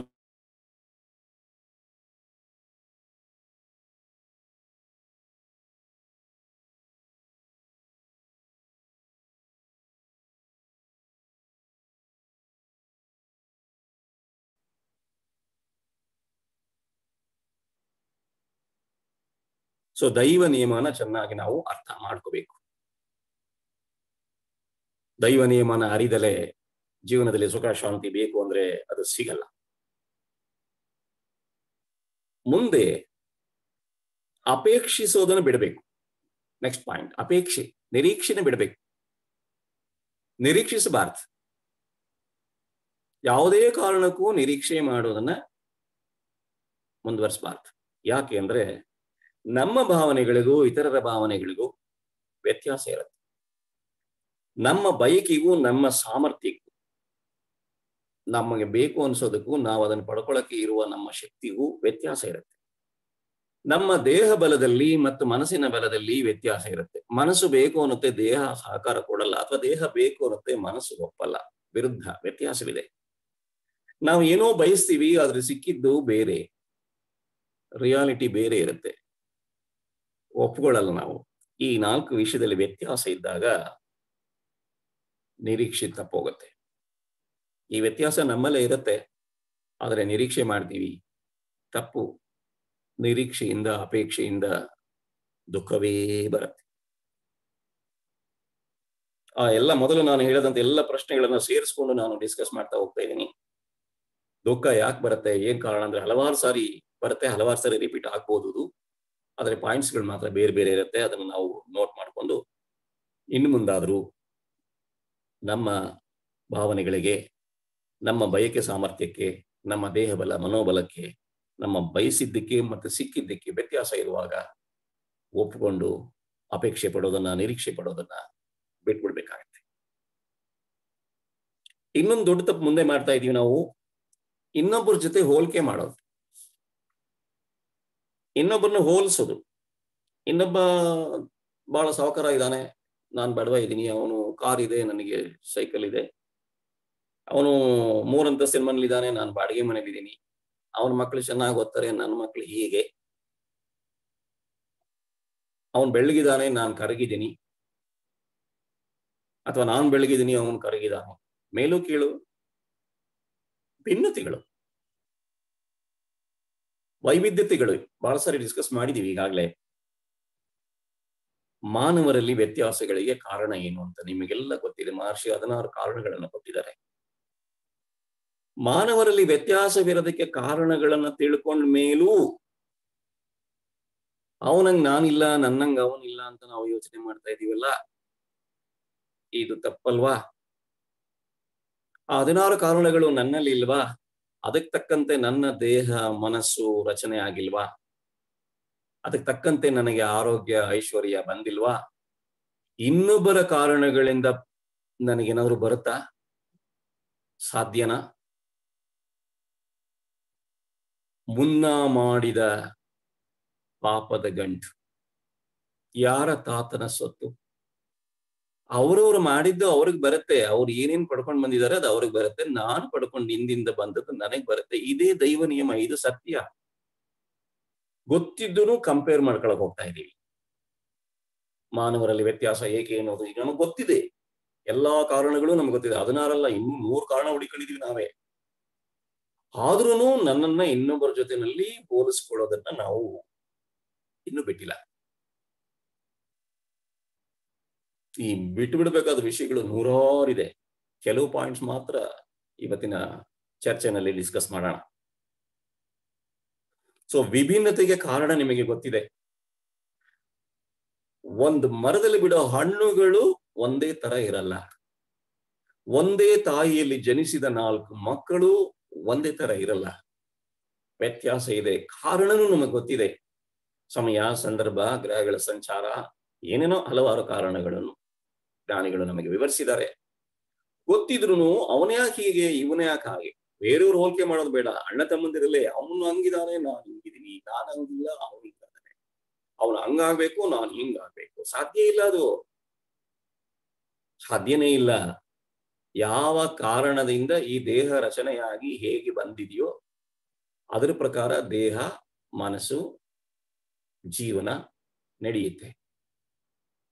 ಯಾರೊಡನೆ ಕಂಪೇರ್ ಮಾಡ್ಕೊಂಡ್ರು ನಮ್ಮ ಜೀವನ ಬದಲಾವಣೆ ಆಗಕ್ಕೆ ಸಾಧ್ಯ ಇಲ್ಲ. ಈ ಕಂಪ್ಯಾರಿಸನ್ ಬಿಟ್ಬಿಡಿ. ಅವ್ರ ಮಕ್ಕಳು ಹಾಗೆ ಓದ್ತಾರೆ, ಹೌದು, ನಮ್ಮ ಮಕ್ಳಿಗೆ ಓದಲ್ಲ, ಹೌದು, ಅದು ಓದಕ್ಕೆ ಆಗಲ್ಲ. ಆತರ ವ್ಯತ್ಯಾಸ ಇದೆ. ನನ್ನ ತಂದೆ ತಾಯಿಗಳಿಂದ, ನನ್ನ ವಂಶದಿಂದ ಬಂದಿರೋ ನನ್ನ ಪೂರ್ವ ಸಂಚಿತ ಕರ್ಮ ಫಲಗಳು, ಅವರ ವಂಶದಲ್ಲಿ ಬಂದಿರುವ ಸಂಚಿತ ಕರ್ಮ ಫಲಗಳು ಬೇರೆ. ಹೇಗೆ ಕಂಪೇರ್ ಮಾಡ್ತೀರಿ ನೀವು? ಕಂಪೇರ್ ಮಾಡೋದೇ ತಪ್ಪು. ಅಷ್ಟು ದೂರ ಹೋಗೋದು ಬೇಡ. ಗಂಡನ ವಂಶ ಒಂದು, ಹೆಂಡತಿ ವಂಶ ಒಂದು, ಇಬ್ರು ಮದುವೆ ಆಗಿದ್ದೀವಿ, ಎರಡು ವಂಶಗಳ ತಳಿ ಕೇಂದ್ರನೇ ಬೇರೆ, ಅದರಲ್ಲಿರುವ ಅಚ್ಚೊತ್ತುಗಳೇ ಬೇರೆ. ಎಂದಿಗೂ ಹೊಂದಾಣಿಕೆ ಆಗಕ್ ಸಾಧ್ಯ ಇಲ್ಲ. ಪ್ರಯತ್ನ ಪಡಬೇಕಷ್ಟೇ ಹೊಂದಾಣಿಕೆ ಮಾಡ್ಕೊಳಕ್ಕೆ. ಅದ್ರ ಒಳಗಿರೋದು ಮ್ಯಾಚ್ ಆಗಲ್ಲ. ಅವರಲ್ಲಿರೋದು ಅವ್ರಿಗೆ ಇರುತ್ತೆ, ಇವರಲ್ಲಿರೋದು ಇವರಿಗೆ ಇರುತ್ತೆ. ಅದಕ್ಕೇನೆ ಏತಿ ಅಂದ್ರೆ ಪ್ರೀತಿ ಅಂತಾರೆ, ಪ್ರೀತಿ ಅಂದ್ರೆ ಏತಿ ಅಂತಾರೆ. ಹೊಂದಾಣಿಕೆ ಆಗೋದು ಕಷ್ಟ ಇದೆ, ಅರ್ಥ ಆಗುತ್ತೆ ನಮ್ಗೆ. ಆದ್ರೆ ಜಗಳ ಮಾಡಿ, ಕದನ ಮಾಡಿ ಪ್ರಯೋಜನ ಇಲ್ಲ. ಅಡ್ಜಸ್ಟ್ಮೆಂಟ್, ಟಾಲರೆನ್ಸ್ ಅಂಡ್ ಸ್ಯಾಕ್ರಿಫೈಸ್ ಮಹರ್ಷಿ ಹೇಳಿದರೆ ಜೀವನಕ್ಕೆ ಬೇಕಾದದ್ದು ಮೂರೇ ಮೂರು. ಅದನ್ನ ಇಟ್ಕೋಬೇಕು, ಬೇಡವಾದ್ದೆಲ್ಲ ಬಿಟ್ಬಿಡಿ. ಇನ್ನು ನೆಕ್ಸ್ಟ್ ಪಾಯಿಂಟ್, ಭೂತ ಭವಿಷ್ಯದ ಚಿಂತನೆ ಬಿಡಿ. ಆಗ್ಲೇ ಮುಂದೇನಾಗುತ್ತೋ ಅಂದೆ, ಅದಲ್ಲ, ಹಿಂದೆ ಏನಾಗಿತ್ತು ಅನ್ನೋದನ್ನು ಬಿಟ್ಬಿಡ್ಬೇಕು. ಹಿಂದ್ ಏನೋ ಆಗಿತ್ತು, ಸರಿ, ಇವತ್ತು ಕೂತ್ಕೊಂಡು 12 ಗಂಟೆಲಿ, ಈಗ ನೀವು 4 ಗಂಟೆಲಿ ಕೂತಿದ್ದೀರಾ, 4 ಗಂಟೆ 15 ನಿಮಿಷಕ್ಕೆ ಈ ಕಾರ್ಯಕ್ರಮದಲ್ಲಿ ಕೊಳ್ತಿದ್ದೀರಾ. 6 ಗಂಟೆವರೆಗೂ ಈ ಕಾರ್ಯಕ್ರಮ ನಡೆಯುತ್ತೆ. 4:15 ಇಂದ 6 ಗಂಟೆ, 1:15 ಗಂಟೆ ನೀವು ನಿಮ್ಮ ಮೊಬೈಲ್ ಮುಂದೆ, ದೂರವಾಣಿ ಮುಂದೆ ಕುಳಿತುಕೊಂಡು ಕೇಳ್ತಾ ಇದ್ದೀರಾ. ಆದ್ರೆ ಮನಸ್ಸಲ್ಲಿ ಯೋಚನೆ ಮಾಡ್ತಾ ಇದ್ದೀರಾ 50 ವರ್ಷದ ಹಿಂದಿನ ಕತೆ, ಮುಂದಿನ 50 ವರ್ಷದ ಕತೆ, ನಾಳೆ ಏನಾಗತ್ತೆ, ನಾಡ್ದು ಏನಾಗತ್ತೆ ಅನ್ನೋ ಏನೋ ಚಿಂತೆ, ಏನೋ ಸಮಸ್ಯೆ, ಏನೋ ತಲೆಗೆ ಹಾಕೊಂಡು ಯೋಚನೆ ಮಾಡ್ತಿದ್ದೀರಾ, ಅಥವಾ ಹಿಂದಿಂದ ಯೋಚನೆ ಮಾಡ್ತಿರ್ತೀರಾ. ಆತ್ಮೀಯರೇ, ಈ 1:15 ಗಂಟೆ ಕಳೆದೋಗ್ಬಿಡುತ್ತೆ, ಮತ್ ಸಿಗಲ್ಲ ಇದು. ಸದಾ ಜಾಗರೂಕರವಾಗಿರೋದು ಹೇಗೆ ಅನ್ನೋ ಹಿಂದಿನ ಒಂದು ಆತ್ಮಸಂಗಮ ಕಾರ್ಯಕ್ರಮದಲ್ಲಿ ಚರ್ಚೆ ಮಾಡುವಾಗ ವರ್ತಮಾನದಲ್ಲಿ ಜೀವಿಸಿ ಅನ್ನೋ ಒಂದು ಪದನ ನಾವು ಡಿಸ್ಕಸ್ ಮಾಡಿದ್ವಿ. ವರ್ತಮಾನದಲ್ಲಿ ಜೀವಿಸಿ ಅಂದ್ರೆ ಈ ಕ್ಷಣದಲ್ಲಿರುವಾಗ, ಹಿಂದೆ ಪಾಸ್ಟ್ ಭೂತಕಾಲದಲ್ಲಿ ನಡೆದದ್ದನ್ನ, ಅಂದ್ರೆ ಈ ಕ್ಷಣದ ಹಿಂದೆ ನಡೆದದ್ದನ್ನ, ಮುಂದಿನ ಕ್ಷಣದಲ್ಲಿ ನಡೆಯೋದನ್ನ ಎರಡನ್ನೂ ಬಿಟ್ಬಿಡ್ಬೇಕು. ಯೋಚನೆ ಮಾಡಬಾರ್ದು, ಚಿಂತನೆ ಮಾಡಬಾರ್ದು. ಹಿಂದೆದನ್ನು ಚಿಂತೆ ಮಾಡಬಾರ್ದು, ಮುಂದಿಂದು ಚಿಂತೆ ಮಾಡಬಾರ್ದು. ಈ ಕ್ಷಣ, that is being in present tense. ಈ ಕ್ಷಣ, ಈಗ ಈ ಕ್ಷಣದಲ್ಲಿ ಎಂಜಾಯ್ ಮಾಡಿ. ಏನು ಸಿಕ್ಕಿದೆಯೋ ಅದನ್ನ ಎಂಜಾಯ್ ಮಾಡಿ. ಏನು ನಿಮ್ಮ ಹತ್ರ ಇದೆಯೋ ಅದನ್ನ ಒಪ್ಕೊಳ್ಳಿ. ಇವತ್ತಿನ ದಿನವನ್ನ ನಾಳೆ ಮಾಡ್ತೀನಿ ಅನ್ನೋದು ಬೇಡ, ಈಗ ಮಾಡ್ತೀನಿ ಅನ್ನೋದು ಬೇಡ, ಈ ಕ್ಷಣದಲ್ಲಿ ಮಾಡಿ. ಮಾಡುವಾಗ ಮಾಡುವುದರ ಮೇಲೆ ಮನಸ್ಸನ್ನು ನಿಲ್ಲಿಸಿ. ಈ ಮನಸ್ಸು ವರ್ತಮಾನದಲ್ಲಿ ನಿಲ್ಲಬೇಕು ಅಷ್ಟೇ. ಸಾಕ್ಷಾತ್ಕಾರಕ್ಕೆ ವೆರಿ ಈಸಿಯೆಸ್ಟ್ ಮಾರ್ಗ, ಎಲ್ಲರೂ ಸಾಧನೆ ಮಾಡಿರೋದು ಒಂದನೇ, ಮನಸ್ಸನ್ನ ಆ ಕ್ಷಣದಲ್ಲಿ ನಿಲ್ಲಿಸ್ಬಿಡ್ತಾರೆ. ಆ ಕ್ಷಣ ಹೋಗಿ ಇನ್ನೊಂದು ಕ್ಷಣ ಬಂದಾಗ ಆ ಕ್ಷಣದಲ್ಲೂ ನಿಂತಿರುತ್ತೆ. ಬಂದಿರೋ ಕ್ಷಣದಲ್ಲಿ ನಿಂತಿರುತ್ತಷ್ಟೇ, ಅಂದ್ರೆ ಅದು 24 ಗಂಟೆನಲ್ಲೂ ನಿಂತೇ ಇರುತ್ತೆ ಮನಸ್ಸು. ಅದನ್ನ ಸಾಧನೆ ಮಾಡೋದೇ ಈ ಬ್ರಹ್ಮಜ್ಞಾನ ಪಡೆಯುವಂತ ಸಾಧನೆಗಳು. ನಿರಂತರವಾಗಿ ಹರಿಯೋ ನದಿ ನೀರು ಹರಿತಲೇ ಇರುತ್ತೆ, ಬಟ್ ನಮ್ಮ ಎದುರುಗಡೆ ನೀರು ಅಲ್ಲೇ ಇರುತ್ತೆ. ನಮ್ಮ ಎದುರುಗಡೆ ಕಾಣೋ ನೀರು ನಾವು ನೋಡಿದ ನೀರು ಅಲ್ಲವೇ ಅಲ್ಲ, ಅದು ಹರ್ಕೊಂಡು ಹೋಗ್ತಿರುತ್ತೆ, ಬೇರೆ ಬೇರೆ ಬೇರೆ ನೀರು, ಬಟ್ ನೀರಲ್ಲೇ ಇರುತ್ತೆ. ನಮ್ಮ ಮನಸ್ಸು ಆಗಿರ್ಬೇಕು. ಭವಿಷ್ಯತ್ತು ಬರಬೇಕು, ವರ್ತಮಾನದಲ್ಲಿ ಇರಬೇಕು, ಭೂತ ಆಗ್ತಾ ಇರ್ಬೇಕದು. ಬರಬೇಕು, ಇರಬೇಕು, ಕಳಿಬೇಕು, ಬರಬೇಕು, ಇರಬೇಕು, ಕಳಿಬೇಕು. ಕಳೆದೋಗಿದ್ದನ್ನ ಯೋಚನೆ ಮಾಡಬಾರ್ದು, ಬರೋದ್ರ ಬಗ್ಗೆನೂ ಚಿಂತೆ ಮಾಡಬಾರ್ದು. ಭೂತ ಭವಿಷ್ಯತ್ತನ್ನ ಎಂದಿಗೂ ಚಿಂತೆ ಮಾಡೋದನ್ನು ಬಿಟ್ಟರೆ ಮಾತ್ರ ನಾವು ನಿರ್ಲಿಪ್ತ ಮನೋಭಾವವನ್ನು ಪಡಿಬಹುದು. ಪ್ರಶ್ನೆಯಲ್ಲಿದೆ, ನಿಮಗೆ ಮೊದಲೇ ಒಂದು 5-6 ಪ್ರಶ್ನೆ 7-8 ಪ್ರಶ್ನೆ ಹೇಳಿದ್ಮೇಲೆ ಅದರ ಒಂದು ನಿರ್ಲಿಪ್ತ ಮನಸ್ಸನ್ನು ಹೇಗೆ ಪಡೆಯೋದು ಅಂದ್ರೆ ಭೂತಕ್ಕೂ ಅಂಟುಕೋಬಾರ್ದು, ಭವಿಷ್ಯಕ್ಕೂ ಅಂಟುಕೋಬಾರ್ದು. ಅಂದ್ರೆ ಅವೆರಡರ ಜೊತೆಯಲ್ಲಿ ನಮ್ಮ ಮನಸ್ಸನ್ನು ಬೆರೆಸಬಾರ್ದು. ಮನಸ್ಸನ್ನ ವಿತ್ಡ್ರಾ ಮಾಡಬೇಕು, ನಿಲ್ಲಿಸ್ಬೇಕು. ಭೂತ ಭವಿಷ್ಯದ ಚಿಂತೆ ಮಾಡಬಾರ್ದು. ಮುಖ್ಯವಾಗಿ ಎಕ್ಸಾಂಪಲ್ ತಗೊಳ್ಳೋದಾದ್ರೆ, ಬಾಲ್ಯದಲ್ಲಿ ಯೌವನದ ಚಿಂತೆ ಮಾಡೋದು, ಯೌವನದಲ್ಲಿ ಮುಪ್ಪಿನ ಚಿಂತೆ ಮಾಡೋದು, ಮುಪ್ಪಿನಲ್ಲಿ ಯೌವನ ಬಾಲ್ಯದ ಚಿಂತೆ ಮಾಡೋದು. ಈಗ ನಾವೆಲ್ಲ ಮಾಡ್ತಾ ಇರೋದು ಹಾಗೇನೆ. ಅರೆ ಬಾಲ್ಯದ ಕಳೆದ್ಬಿಡಿ, ಬಾಲ್ಯದಲ್ಲಿ ಚೆನ್ನಾಗಿ ಆಟ ಆಡಿ ಏನು ಹಿಂಗಿರ್ಬೇಕು ಹಂಗಿದ್ ಬಿಡೋದು ಅಷ್ಟೇ. ಯೌವನದಲ್ಲಿ ಏನ್ ಮಾಡ್ಬೇಕು ಅದನ್ನ ಮಾಡೋಣ, ಮುಂದಿನ ಯೋಚನೆ ಮಾಡಬಾರ್ದು. ಮುಪ್ಪಿನಲ್ಲಿ ಏನ್ ಮಾಡ್ಬೇಕು, ಮುಪ್ಪನ್ನು ಅನುಭವಿಸ್ಬೇಕಷ್ಟೇ. ಮತ್ತೆ ನಾನು ಯೌವನ ಪಡ್ಕೋಬೇಕು, ಹಾಗೆ ಮಾಡ್ಬೇಕು, ಹೀಗೆ ಮಾಡ್ಬೇಕು, ಅದೆಲ್ಲ ಕಥೆನಲ್ಲಿ, ಫಿಲಮ್ ಅಲ್ಲಷ್ಟೇ. ಅದು ವಾಸ್ತವಿಕವಾಗಿ ಸಾಧ್ಯ ಇಲ್ಲ. ಬಟ್ ನಾವು ಯೋಚನೆ ಮಾಡ್ತೀವಿ. 80 ವರ್ಷ ಆಗಿರೋ ವ್ಯಕ್ತಿಗೂ ಹೋಗಿ ಮದುವೆ ಮಾಡ್ಕೊಳ್ತೀಯಾ ಅಂತ ಕೇಳಿ ನೋಡಿ, ಅವನು ಇಲ್ಲ ಅಂತ ಹೇಳಲ್ಲ, ಅಥವಾ ಬೇಡ ಅಂತ ಹೇಳಲ್ಲ. ನನಗೆ ಯಾರು ಹೆಣ್ ಕೊಡ್ತಾರಪ್ಪ ಅಂತಾರೆ. ಅಂದ್ರೆ ಅರ್ಥ, ಹೆಣ್ ಕೊಟ್ರೆ ಒಂದ್ ಕೈ ನೋಡೋಣ ಅಂತಾನ. ನಾವು ಸ್ನೇಹಿತರೆ, ಯಾವ ಅವಸ್ಥೆಯಲ್ಲಿರ್ತೀವಿ, ಆ ಅವಸ್ಥೆಯ ಯಾವ ಕ್ಷಣದಲ್ಲಿರ್ತೀವಿ, ಆ ಕ್ಷಣವನ್ನಷ್ಟೇ ಅನುಭವಿಸ್ಬೇಕು. ಇವಾಗ ಕೇಳ್ತಾ ಇದ್ದೀವಿ, ಕೇಳ್ತಾನೇ ಇರಬೇಕು, ಕೇಳಿದ್ದನ್ನ ಅರಿತಾನೇ ಇರ್ಬೇಕು ಅಷ್ಟೇ. ಈಗ ಕೇಳ್ತಾ ಇರೋದ್ರಲ್ಲಿ ಇರ್ಬೇಕಷ್ಟೇ ನಮ್ಮ ಮನಸ್ಸು. ವರ್ತಮಾನದಲ್ಲಿ ಇದ್ಕೊಂಡು ಭೂತ ಕಳೆದು ಹೋಗಿದ್ದನ್ನ ಅಥವಾ ಭವಿಷ್ಯತ್ ಮುಂದೆ ಬರೋದನ್ನ ದಯವಿಟ್ಟು ಯೋಚನೆ ಮಾಡೋದನ್ನ ಬಿಟ್ರೆ ನಮಗೆ ಮನಸ್ಸು ನಿರ್ಲಿಪ್ತ ಭಾವನ. ನಿರ್ಲಿಪ್ತ ಅಂದ್ರೆ ಅಂಟ್ಕೊಳ್ಳದೆ ಇರೋದು, ಯಾವುದಕ್ಕೂ ಅಂಟ್ಕೋಬಾರ್ದು. ತಾವರೆ ಎಲೆಯ ಹಾಗೆ, ನೀರೊಳಿತು ತಾವರೆ ಎಲೆ ನೀರಿಗೆ ಅಂಟಲ್ಲ. ಅದರ ಮೇಲೆ ನೀವು ನೀರು ಹಾಕಿದ್ರು, ನೀರೊಳಗೆ ಅದು ನಿಂತಿದ್ರು, ಎಲೆ ತೆಗೆದ್ರೆ ಅದ್ರ ಮೇಲೆ ಒಂದು ತೊಟ್ಟು ನೀರಿರಲ್ಲ, ಅಂಟ್ಕೊಳಲ್ಲ. ಆ ಥರ ಇರಬೇಕು.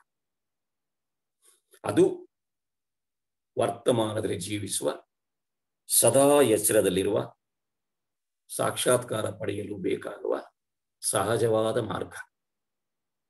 Being in present tense. ಈ ಕ್ಷಣದಲ್ಲಿ ಜೀವಿಸೋದನ್ನ ಅಭ್ಯಾಸ ಮಾಡೋಣ. ನೆಕ್ಸ್ಟ್ ಪಾಯಿಂಟ್, ಇಷ್ಟ ಅನಿಷ್ಟ. ನನಗೆ ಒಂದು ಇಷ್ಟ ಆಗತ್ತೆ, ಅದೇ ಇನ್ನೊಬ್ಬರಿಗೆ ಅನಿಷ್ಟ ಆಗತ್ತೆ. ಇನ್ನೊಬ್ಬರಿಗೊಂದು ಇಷ್ಟ ಆಗತ್ತೆ, ಅದು ನನಗೆ ಅನಿಷ್ಟ ಆಗತ್ತೆ, ನನಗೆ ಇಷ್ಟ ಆಗಲ್ಲ. ಇದ್ರ ಬಗ್ಗೆನೇ ಗೊಂದಲ ಪಟ್ಕೊಂಡ್ಬರ್ತೀವಿ ನಾವು. ಅಯ್ಯೋ, ನನಗಿಷ್ಟವಾದ್ದು ಅವ್ರಿಗೆ ಇಷ್ಟ ಆಗಲಿಲ್ಲ, ಅವ್ರಿಗೆ ಇಷ್ಟವಾಗಿದ್ದು ನನಗೆ ಇಷ್ಟ ಆಗಲಿಲ್ಲ. ಇದೆಲ್ಲ ನಮಗೆ ಸಂಬಂಧಪಟ್ಟದ್ದೇ, ನಮ್ಮ ಕುಟುಂಬದಲ್ಲಿ ನನಗೆ ಸಂಬಂಧಪಟ್ಟದ್ದು ಅಂತ ತಿಳ್ಕೊಂಡು ಯೋಚನೆ ಮಾಡಿದ್ರೆ ಮಾತ್ರ ನಾವು ಚೇಂಜ್ ಆಗಕ್ಕೆ ಸಾಧ್ಯ. ಬದಲಾವಣೆ ಬೇಕೇ ಬೇಕು. ಅರಿವಿನಲ್ಲಿ ಉನ್ನತಿಯನ್ನು ಪಡೆಯಬೇಕು ಅಂದ್ರೆ, ಆ ಮನಸ್ಸು ಪರಿಶುದ್ಧವಾಗಬೇಕು ಅಂದ್ರೆ, ಅದರಲ್ಲಿ ಏನೇನಿದೆ, ಕಳಿಕೆಂದ್ರೆ ಶುದ್ಧವಾಗಬೇಕು ಅಂದ್ರೆ ಏನೆಲ್ಲ ಮಾಡಬೇಕು ಅಂತ ನಮಗೆಲ್ಲ ಗೊತ್ತಿದೆಯೋ ಅದರನ್ನು ಎಲ್ಲವನ್ನು ಸಮರೈಸ್ ಮಾಡ್ಕೊಳ್ತಾ ನೀವೇ ಒಂದು ಪಟ್ಟಿ ಮಾಡ್ಕೊಳ್ಳಿ. ಬೇಕಾದಷ್ಟು ವಿಷಯ ಸಿಗತ್ತೆ. ನೀವೊಂದು ಪಟ್ಟಿ ಮಾಡ್ಕೊಳ್ಳಿ, ದಯಮಾಡಿ ಒಂದು ಪಟ್ಟಿ ಮಾಡಿ. ಇದುವರೆಗೂ ಬ್ರಹ್ಮಜ್ಞಾನ ಕೋರ್ಸ್ನಲ್ಲಿ ಆತ್ಮಸಂಗಮ, ಇದೆಲ್ಲ ನಾನು ಆತ್ಮಸಂಗಮದಲ್ಲಿ ಕೇಳಿ ಮಾಡ್ಕೊಂಡಂತ ಕೆಲವು ಪಾಯಿಂಟ್ಸ್ಗಳು. ಸೊ ಏನೇನು ಕೇಳಿದಿರಾ ಅದನ್ನೆಲ್ಲ ಕೇಳ್ತಾ ಒಂದ್ ದಿವಸ ಕೂತ್ಕೊಂಡು ನೆನ್ಸ್ಕೊಳ್ಳಿ. ಏನೇನು ನಾವು ಮಾಡಬೇಕು, ಮಾಡಬಾರ್ದು, ಡೂಸ್ ಅಂಡ್ ಡೋಂಟ್ಸ್ ಅಂತ ನೀವೇ ಒಂದು ಪಟ್ಟಿ ಮಾಡ್ಕೊಳ್ಳಿ. ಖಂಡಿತ ನಿಮ್ಮ ಮನಸ್ಸು ಶುದ್ಧಿ ಆಗತ್ತೆ. ನೀವೇ ಮನಸ್ಸನ್ನು ತೊಳಿಬಹುದು. ಸುಖ ದುಃಖ, ಸುಖ ಬಂದಾಗ ಹಿಗ್ಗದೆ, ದುಃಖ ಬಂದಾಗ ಕುಗ್ಗದೆ ಸಮ ಸ್ಥಿತಿಯಲ್ಲಿರಬೇಕು ಅನ್ನೋದು ಪಾಠ. ಸುಖ ಬಂದಾಗ ಹಿಗ್ಬಿಡ್ತೀವಿ, ಹಿಗ್ಬಾರ್ದು. ದುಃಖ ಬಂದಾಗ ಕುಗ್ಗಬಾರ್ದು. ಇದು ಯಾವುದು ಪರ್ಮನೆಂಟ್ ಅಲ್ಲ. ಆ ಸ್ಥಿತಿನ ಬಿಡೋದನ್ನ ಕಲಿಬೇಕು. ಸುಖ ಬಂತ, ಆಯ್ತು ಆಗ್ಲಿ. ದುಃಖ ಬರುತ್ತಾ, ಓಕೆ, ಅನುಭವಿಸೋಣ, ಚಿಂತೆ ಮಾಡ್ಬೇಕಾಗಿಲ್ಲ. ಸುಖ ದುಃಖ ಮತ್ತೆ ಲಾಭ ನಷ್ಟ, ಏನೋ ವ್ಯವಹಾರ ಮಾಡ್ತೀರಾ ಅನ್ಕೊಳ್ಳಿ. ಒಮ್ಮೆ ಲಾಭ ಆಗತ್ತೆ, ಒಮ್ಮೆ ನಷ್ಟ ಆಗತ್ತೆ, ಒಮ್ಮೆ ಲಾಭ ಆಗತ್ತೆ, ಒಮ್ಮೆ ನಷ್ಟ ಲಾಭ ಸ್ಥಿರವಲ್ಲ. ಮಳೆಗಾಲ ಬರುತ್ತೆ, ಚಳಿಗಾಲ ಬರುತ್ತೆ, ಬೇಸಿಗೆ ಕಾಲ ಬರುತ್ತೆ. ಮೂರು ಕಾಲನು ಬೇಕು ನಮಗೆ. ಮಳೆಗಾಲದಲ್ಲಿ ಚಳಿಗಾಲ ಬೇಡ ಅಂತೀವಿ, ಚಳಿಗಾಲದಲ್ಲಿ ಬೇಸಿಗೆ ಬರ್ಲಿ ಅಂತೀವಿ, ಬೇಸಿಗೆನಲ್ಲಿ ಮಳೆ ಬೇಡ ಅಂತೀವಿ. ಮೂರು ಕಾಲು ಇದ್ರೆ ಮಾತ್ರನೇ ಈ ಪ್ರಪಂಚದ ಒಂದೊಂದು ಬೀಜವು ಮೊಳಕೆಯಾಗಿ ಆಹಾರವಾಗಿ ಮನುಷ್ಯ ಬದುಕಕ್ಕೆ ಸಾಧ್ಯ ಆಗುತ್ತೆ. ಸೊ ಇಷ್ಟ ಅನಿಷ್ಟಗಳ, ಸುಖ ದುಃಖಗಳು, ಲಾಭ ನಷ್ಟಗಳನ್ನ ಚಿಂತಿಸೋದನ್ನು ಬಿಟ್ಬಿಡಿ. ಸಮದೃಷ್ಟಿಯಲ್ಲಿ ಲಾಭಾಲಾಭವು ಸುಖ ದುಃಖ ಸಮ ಕೃತ್ವ, ಸಮ ದೃಷ್ಟಿಯಲ್ಲಿ ನೋಡೋದನ್ನ ಅಭ್ಯಾಸ ಮಾಡ್ಕೋಬೇಕು. ಆಗ ಮಾತ್ರ ನಮ್ಮ ಮನಸ್ಸು ಶಾಂತವಾಗುತ್ತೆ. ಶಾಂತಿ ಎಲ್ಲೋ ಇಲ್ಲ, ಅದನ್ನು ಎಲ್ಲಿದ್ದ ಪಡೆಯೋಕ್ಕೂ ಆಗಲ್ಲ. ಇರೋ ಜಾಗದಲ್ಲಿರೋ ಕಸನ ತೆಗೆದ್ರೆ ಅಲ್ಲಿ ಶುದ್ಧಿ ಆಗುತ್ತೆ. ಮನೇಲಿ ಕಸ ಇರುತ್ತೆ, ಪರ್ಕೆ ತಗೊಂಡ್ ಬಂದು ಗುಡಿಸ್ಬೇಕಷ್ಟೇ. ಇನ್ನೇನೋ ಒಳ್ಳೇದಂತಂದು ಅದಕ್ಕೆ ತುಂಬ್ತೀನಿ ಅಂದ್ರೆ ಆಗಲ್ಲ. ಒಳ್ಳೇದು ಅಲ್ಲೇ ಇರುತ್ತೆ, ಅದ್ರ ಮೇಲೆ ಕಸ ಇರುತ್ತೆ. ಕನ್ನಡಿ ಪ್ರತಿಬಿಂಬ ಸರಿಯಾಗಿ ಕಾಣಲ್ಲ ಅಂದ್ರೆ ಅದ್ರ ಮೇಲೆ ಧೂಳಿರ್ಬೇಕಷ್ಟೇ, ಆ ಧೂಳು ಒರೆಸ್ಬೇಕಷ್ಟೇ. ಕನ್ನಡಿ ಆಗೇ ಇರುತ್ತೆ. ಪ್ರಪಂಚ ಕನ್ನಡಿ ಪಾಠ ನೀವು ಕೇಳಿರ್ಬೋದು, ಕನ್ನಡಿ ಬಗ್ಗೆ ಚೆನ್ನಾಗಿ ನಿಮ್ಗೆ ಅರ್ಥ ಮಾಡಿಸಿದ್ರು ಗಣಪತಿ ಸರ್ ಅವತ್ತು. ಸೊ ಆತರ ಕ್ಲೀನ್ ಮಾಡೋದನ್ನ ಕಲಿಬೇಕಷ್ಟೇ, ಯೋಚನೆ ಮಾಡಬಾರ್ದು, ಚಿಂತೆ ಮಾಡಬಾರ್ದು. ಇನ್ನೊಂದು 5 ವಿಷಯಗಳು ಭಾರಿ ಭಯಂಕರ ಬಿಡಬೇಕಾದ್ದು ನಾವು. ಆಸೆ, ಅದನ್ನ ಈಗಾಗಲೇ ನಾನು ಡಿಸ್ಕಸ್ ಮಾಡಿದ್ದೀನಿ. 2ನೇದು ಆಸ್ತಿ. ಆಸೆನ ನಾನು ಸಾಕಷ್ಟು ವಿವರವಾಗಿ ತಗೊಂಡಿದ್ದೀನಿ. ಆಸೆ ಇರಬೇಕು ಮಿತಿಯಲ್ಲಿ, ವಿಧಾನ ಪರಿಶುದ್ಧವಾಗಿರ್ಬೇಕು. ಆಸ್ತಿ ಇದೊಂದು ದೊಡ್ಡ ಸಮಸ್ಯೆ ನಮಗೆ.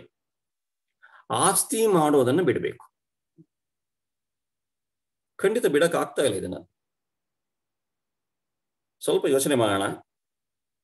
ಯಾವುದೇ ಪ್ರಾಣಿಗಳು, ಸ್ನೇಹಿತರೆ, ಯಾವುದೇ ಪ್ರಾಣಿಗಳು ನೀವೇ ಯೋಚನೆ ಮಾಡಿ, ನಾಳೆಗಾಗಿ ಮನೆ ಕಟ್ಟಿಲ್ಲ, ಆಹಾರವನ್ನ ಬೆಳ್ಕೊಂಡಿಲ್ಲ, ಸಂಗ್ರಹಣೆ ಮಾಡಿ ಇಟ್ಕೊಳ್ಳಲ್ಲ, ಯೋಚನೆ ಮಾಡಲ್ಲ ಅವು ನಾಳೆ ಬಗ್ಗೆ.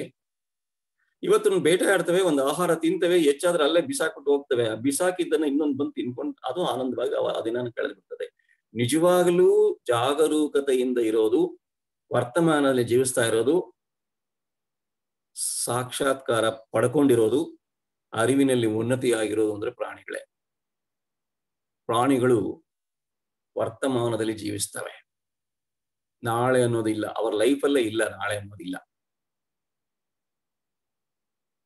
ನೆನ್ನೆನೂ ಯೋಚನೆ ಮಾಡಲ್ಲ ಅವು, ಯೋಚನೆ ಮಾಡಕ್ಕೆ ಸಾಧ್ಯನೇ ಇಲ್ಲ. ಯೋಚಿಸೋ ಬುದ್ಧಿ ಕೊಟ್ಟಿಲ್ಲ ಅಂತ ನಾವು ಅನ್ಕೊಂತೀವಿ, ಅದಕ್ಕೂ ಯೋಚನೆ ಅನ್ನೋದಿದೆ, ಆದ್ರೆ ನಮ್ಮಷ್ಟು ಮಟ್ಟದಲ್ಲಿ ಇಲ್ಲ ಅಂತ ಅದು ಪ್ರೂವ್ ಆಗಿದೆ.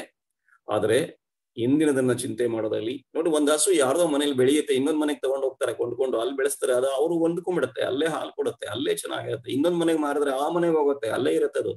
ಅದು ಎಲ್ಲಿರುತ್ತೆ ಅಲ್ಲಿ ಹೊಂದ್ಕೊಳ್ಳುತ್ತೆ ಅಷ್ಟೇ. That is being in present tense, ವರ್ತಮಾನದಲ್ಲಿ ಜೀವಿಸುವುದು. ಆಸ್ತಿ ಮಾಡಿಲ್ಲ, ನಾವು ಆಸ್ತಿ ಮಾಡ್ತೀವಿ, ಮಾಡಿ ನಿಮಗಾಗೋಷ್ಟು ಮಾಡಿ, ಇಲ್ಲ ನನ್ ಮಗನಿಗಾಗಬೇಕು, ಓಕೆ ಆಯ್ತು, ಮಗನಿಗಾಗೋಷ್ಟು ಮಾಡಿ, ಅಯ್ಯೋ ಮೊಮ್ಮಕ್ಕಳಿಗಾಗಬೇಕು, ಸರಿ ಮೊಮ್ಮಕ್ಕಳಿಗಾಗೋಷ್ಟು ಮಾಡಿ, ಇಲ್ಲ ಮೊಮ್ಮಕ್ಕಳಿಗಾಗಬೇಕು. ಮತ್ತೆ ನಿಮಗಾಗಿ ನೀವೇನ್ ಮಾಡ್ಕೊಂಡಿದ್ದು? ಆಸ್ತಿ ಹೆಂಡತಿ ಮಕ್ಕಳ ಪಾಲು, ಅಸ್ತಿ ಗಂಗೆ ಪಾಲು, ಜೀವ ಯಮನ ಪಾಲು. ನಿಮ್ದೇನು ಉಳಿಯುತ್ತೆ? ನೀವು ಮಾಡಿದ ಕರ್ಮ, ಒಳ್ಳೇದೋ ಕೆಟ್ಟದ್ದೋ ಅದು ಮಾತ್ರ ನಿಮ್ದಷ್ಟೇ. ಕೆಟ್ಟದ್ ಮಾಡಿದ್ರೆ ಅನುಭವಿಸ್ತೀವಿ, ಒಳ್ಳೇದ್ ಮಾಡಿದ್ರು ಅನುಭವಿಸ್ತೀವಿ. ಯಾವುದು ನನ್ನದಾಗಿ ಉಳಿಯಲ್ವೋ ಅದನ್ನ ನಾವು ಆಸ್ತಿ ಮಾಡಕ್ ಹೋಗ್ತಾ ಇದೀವಿ. ಬೇಕಾಗಿಲ್ಲ, ದುಡಿದು ತಿನ್ನೋಣ, ಇವತ್ತಿಗೆ ಎಷ್ಟು ಬೇಕೋ ಅಷ್ಟನ್ನು ಉಪಯೋಗಿಸೋಣ, ಹೆಚ್ಚಾದ್ರೆ ದಾನ ಧರ್ಮ ಮಾಡೋಣ. ನಾಳೆ ಬೇರೆ, ನಾಳೆ ಚಿಂತನೆ ಮಾಡಬಾರ್ದು, ಮಾಡಲ್ಲ, ಪ್ರಾಣಿ ಪಕ್ಷಿಗಳು ಮಾಡಲ್ಲ.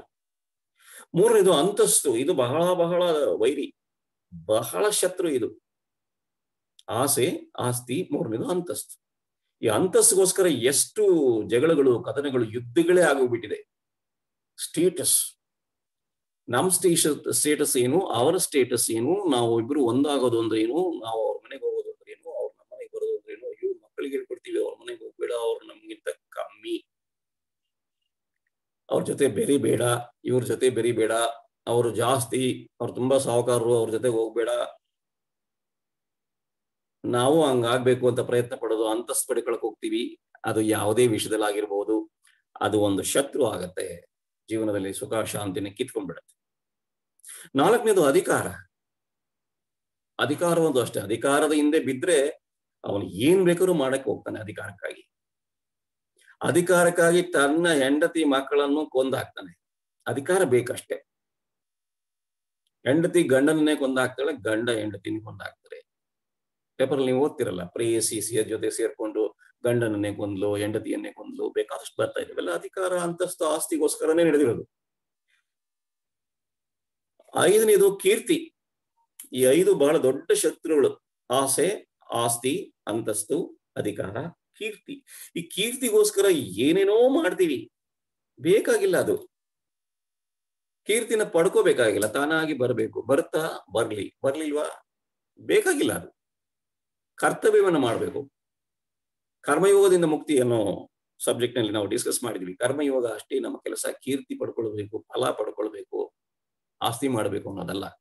ಕರ್ಮಯೋಗಿಯಾಗಿ ಹೇಗೆ ಜೀವನ ಮಾಡಬೇಕು ಅನ್ನೋದನ್ನ ತಾವು ಕೇಳಿದಿರಿ, ಅನುಸರಿಸ್ತಾ ಇದ್ದೀರಿ ಅಂತ ಅನ್ಕೊಂಡಿದ್ದೀನಿ. ಸೊ ಈ 5 ವಿಷಯಗಳನ್ನ ಬಿಟ್ಟುಬಿಡಿ. ಆಸೆ ಎಷ್ಟು ಬೇಕೋ ಅಷ್ಟು, ಅಗತ್ಯ ವಸ್ತುಗಳು ಅಷ್ಟೇ, ಅಗತ್ಯದಷ್ಟಿರ್ಬೇಕು. ಮಾರ್ಗ ಪರಿಶುದ್ಧವಾಗಿರಬೇಕು. ವಿಧಾನ very important. Limit and method. ಆಸೆ, ಆಸ್ತಿ, ಅಂತಸ್ತು, ಅಧಿಕಾರ, ಕೀರ್ತಿ, ಈ 5 ಬಿಟ್ಟುಬಿಡಿ. ಇನ್ನೊಂದು 4 ಇದಾವೆ ಬಿಡೋದು. ಭಯ. ದುಃಖ ನಿವೃತ್ತಿ ಹೇಗೆ, ದುಃಖವನ್ನು ನಿವಾರಿಸೋದು ಹೇಗೆ ಅಂದ್ರೆ, ಬಹಳಷ್ಟು ದುಃಖ ಬರೋದು ಭಯದಿಂದ. ಅದರಲ್ಲಿ 4 ಭಯಗಳಿದಾವೆ. ಒಂದು ಅಭಾವ ಭಯ, ಅಭಾವ ಆಗತ್ತೆ ಅಂತ ಭಯ. ಲಾಕ್ಡೌನ್ ಆಯ್ತು, ಬೆಳಗ್ಗೆ 6ರಿಂದ 10 ಗಂಟೆಗೆ ಅಷ್ಟೇ ಆಹಾರ ಧಾನ್ಯಗಳನ್ನ ತರೋಕೆ ಸಮಯ. ಆಮೇಲೆ ಅಂಗಡಿ ಎಲ್ಲ ಬಂದ್, ಹೆವಿ ರಶ್ ಆಗೋಯ್ತು ಅಂಗಡಿಗಳಲ್ಲಿ. ಭಯ, ಜನ ಜಾಸ್ತಿ ಆಗತ್ತೆ, ನಾಳೆ ರೇಷನ್ ಇರುತ್ತೋ ಇಲ್ವೋ, ರೇಟ್ ಜಾಸ್ತಿ ಆಗುತ್ತೋ ಏನೋ, ನಮ್ಗೆ ಬೇಕಾದ ಸಿಗುತ್ತೋ ಇಲ್ವೋ ಅಂತ ಜನ ನುಗ್ಗಿದ್ರು. ಅಲ್ಲಿ ಅಂತರವೂ ಇಲ್ಲ, ಮಾಸ್ಕ್ ಇಲ್ಲ, ಸ್ಯಾನಿಟೈಸರ್ ಇಲ್ಲ, ಏನು ಇಲ್ಲ, ಗುಂಪು ಕಿತ್ತಾಡ್ಕೊಂಡ್ರು. ಈವನ್ ಮಟನ್ ಸ್ಟಾಲ್ ಮುಂದೆ, ಹೂವಿನ ಮಾರ್ಕೆಟ್ ಅಲ್ಲಿ ಕೂಡ ರಶ್ಶೆ. ಭಯ. 10 ಗಂಟೆಗೆ ಆಗೋಗ್ಲಿ, ವಾರಕ್ಕೊಂದ್ ದಿವಸ ಹೋಗ್ತಾ ಅಂದ್ರಣ, ಸಿಕ್ಕಿದ್ರಲ್ಲೇ ಜೀವನ ಮಾಡೋಣ, ಮಾಡ್ಬೋದಿತ್ತು. ಭಯ. ಅಗತ್ಯಗಳ ಬಗ್ಗೆ ಭಯವನ್ನು ಬಿಟ್ಬಿಡಿ. ಅಗತ್ಯ ವಸ್ತುಗಳನ್ನ ಕೂಡಿಕ್ಕೋದನ್ನ ಬಿಟ್ಬಿಡಿ. ಆ ಒಂದು ಭಯ ಹೋದ್ರೆ ನಿಜವಾಗ್ಲೂ ಸುಖ ಬರುತ್ತೆ.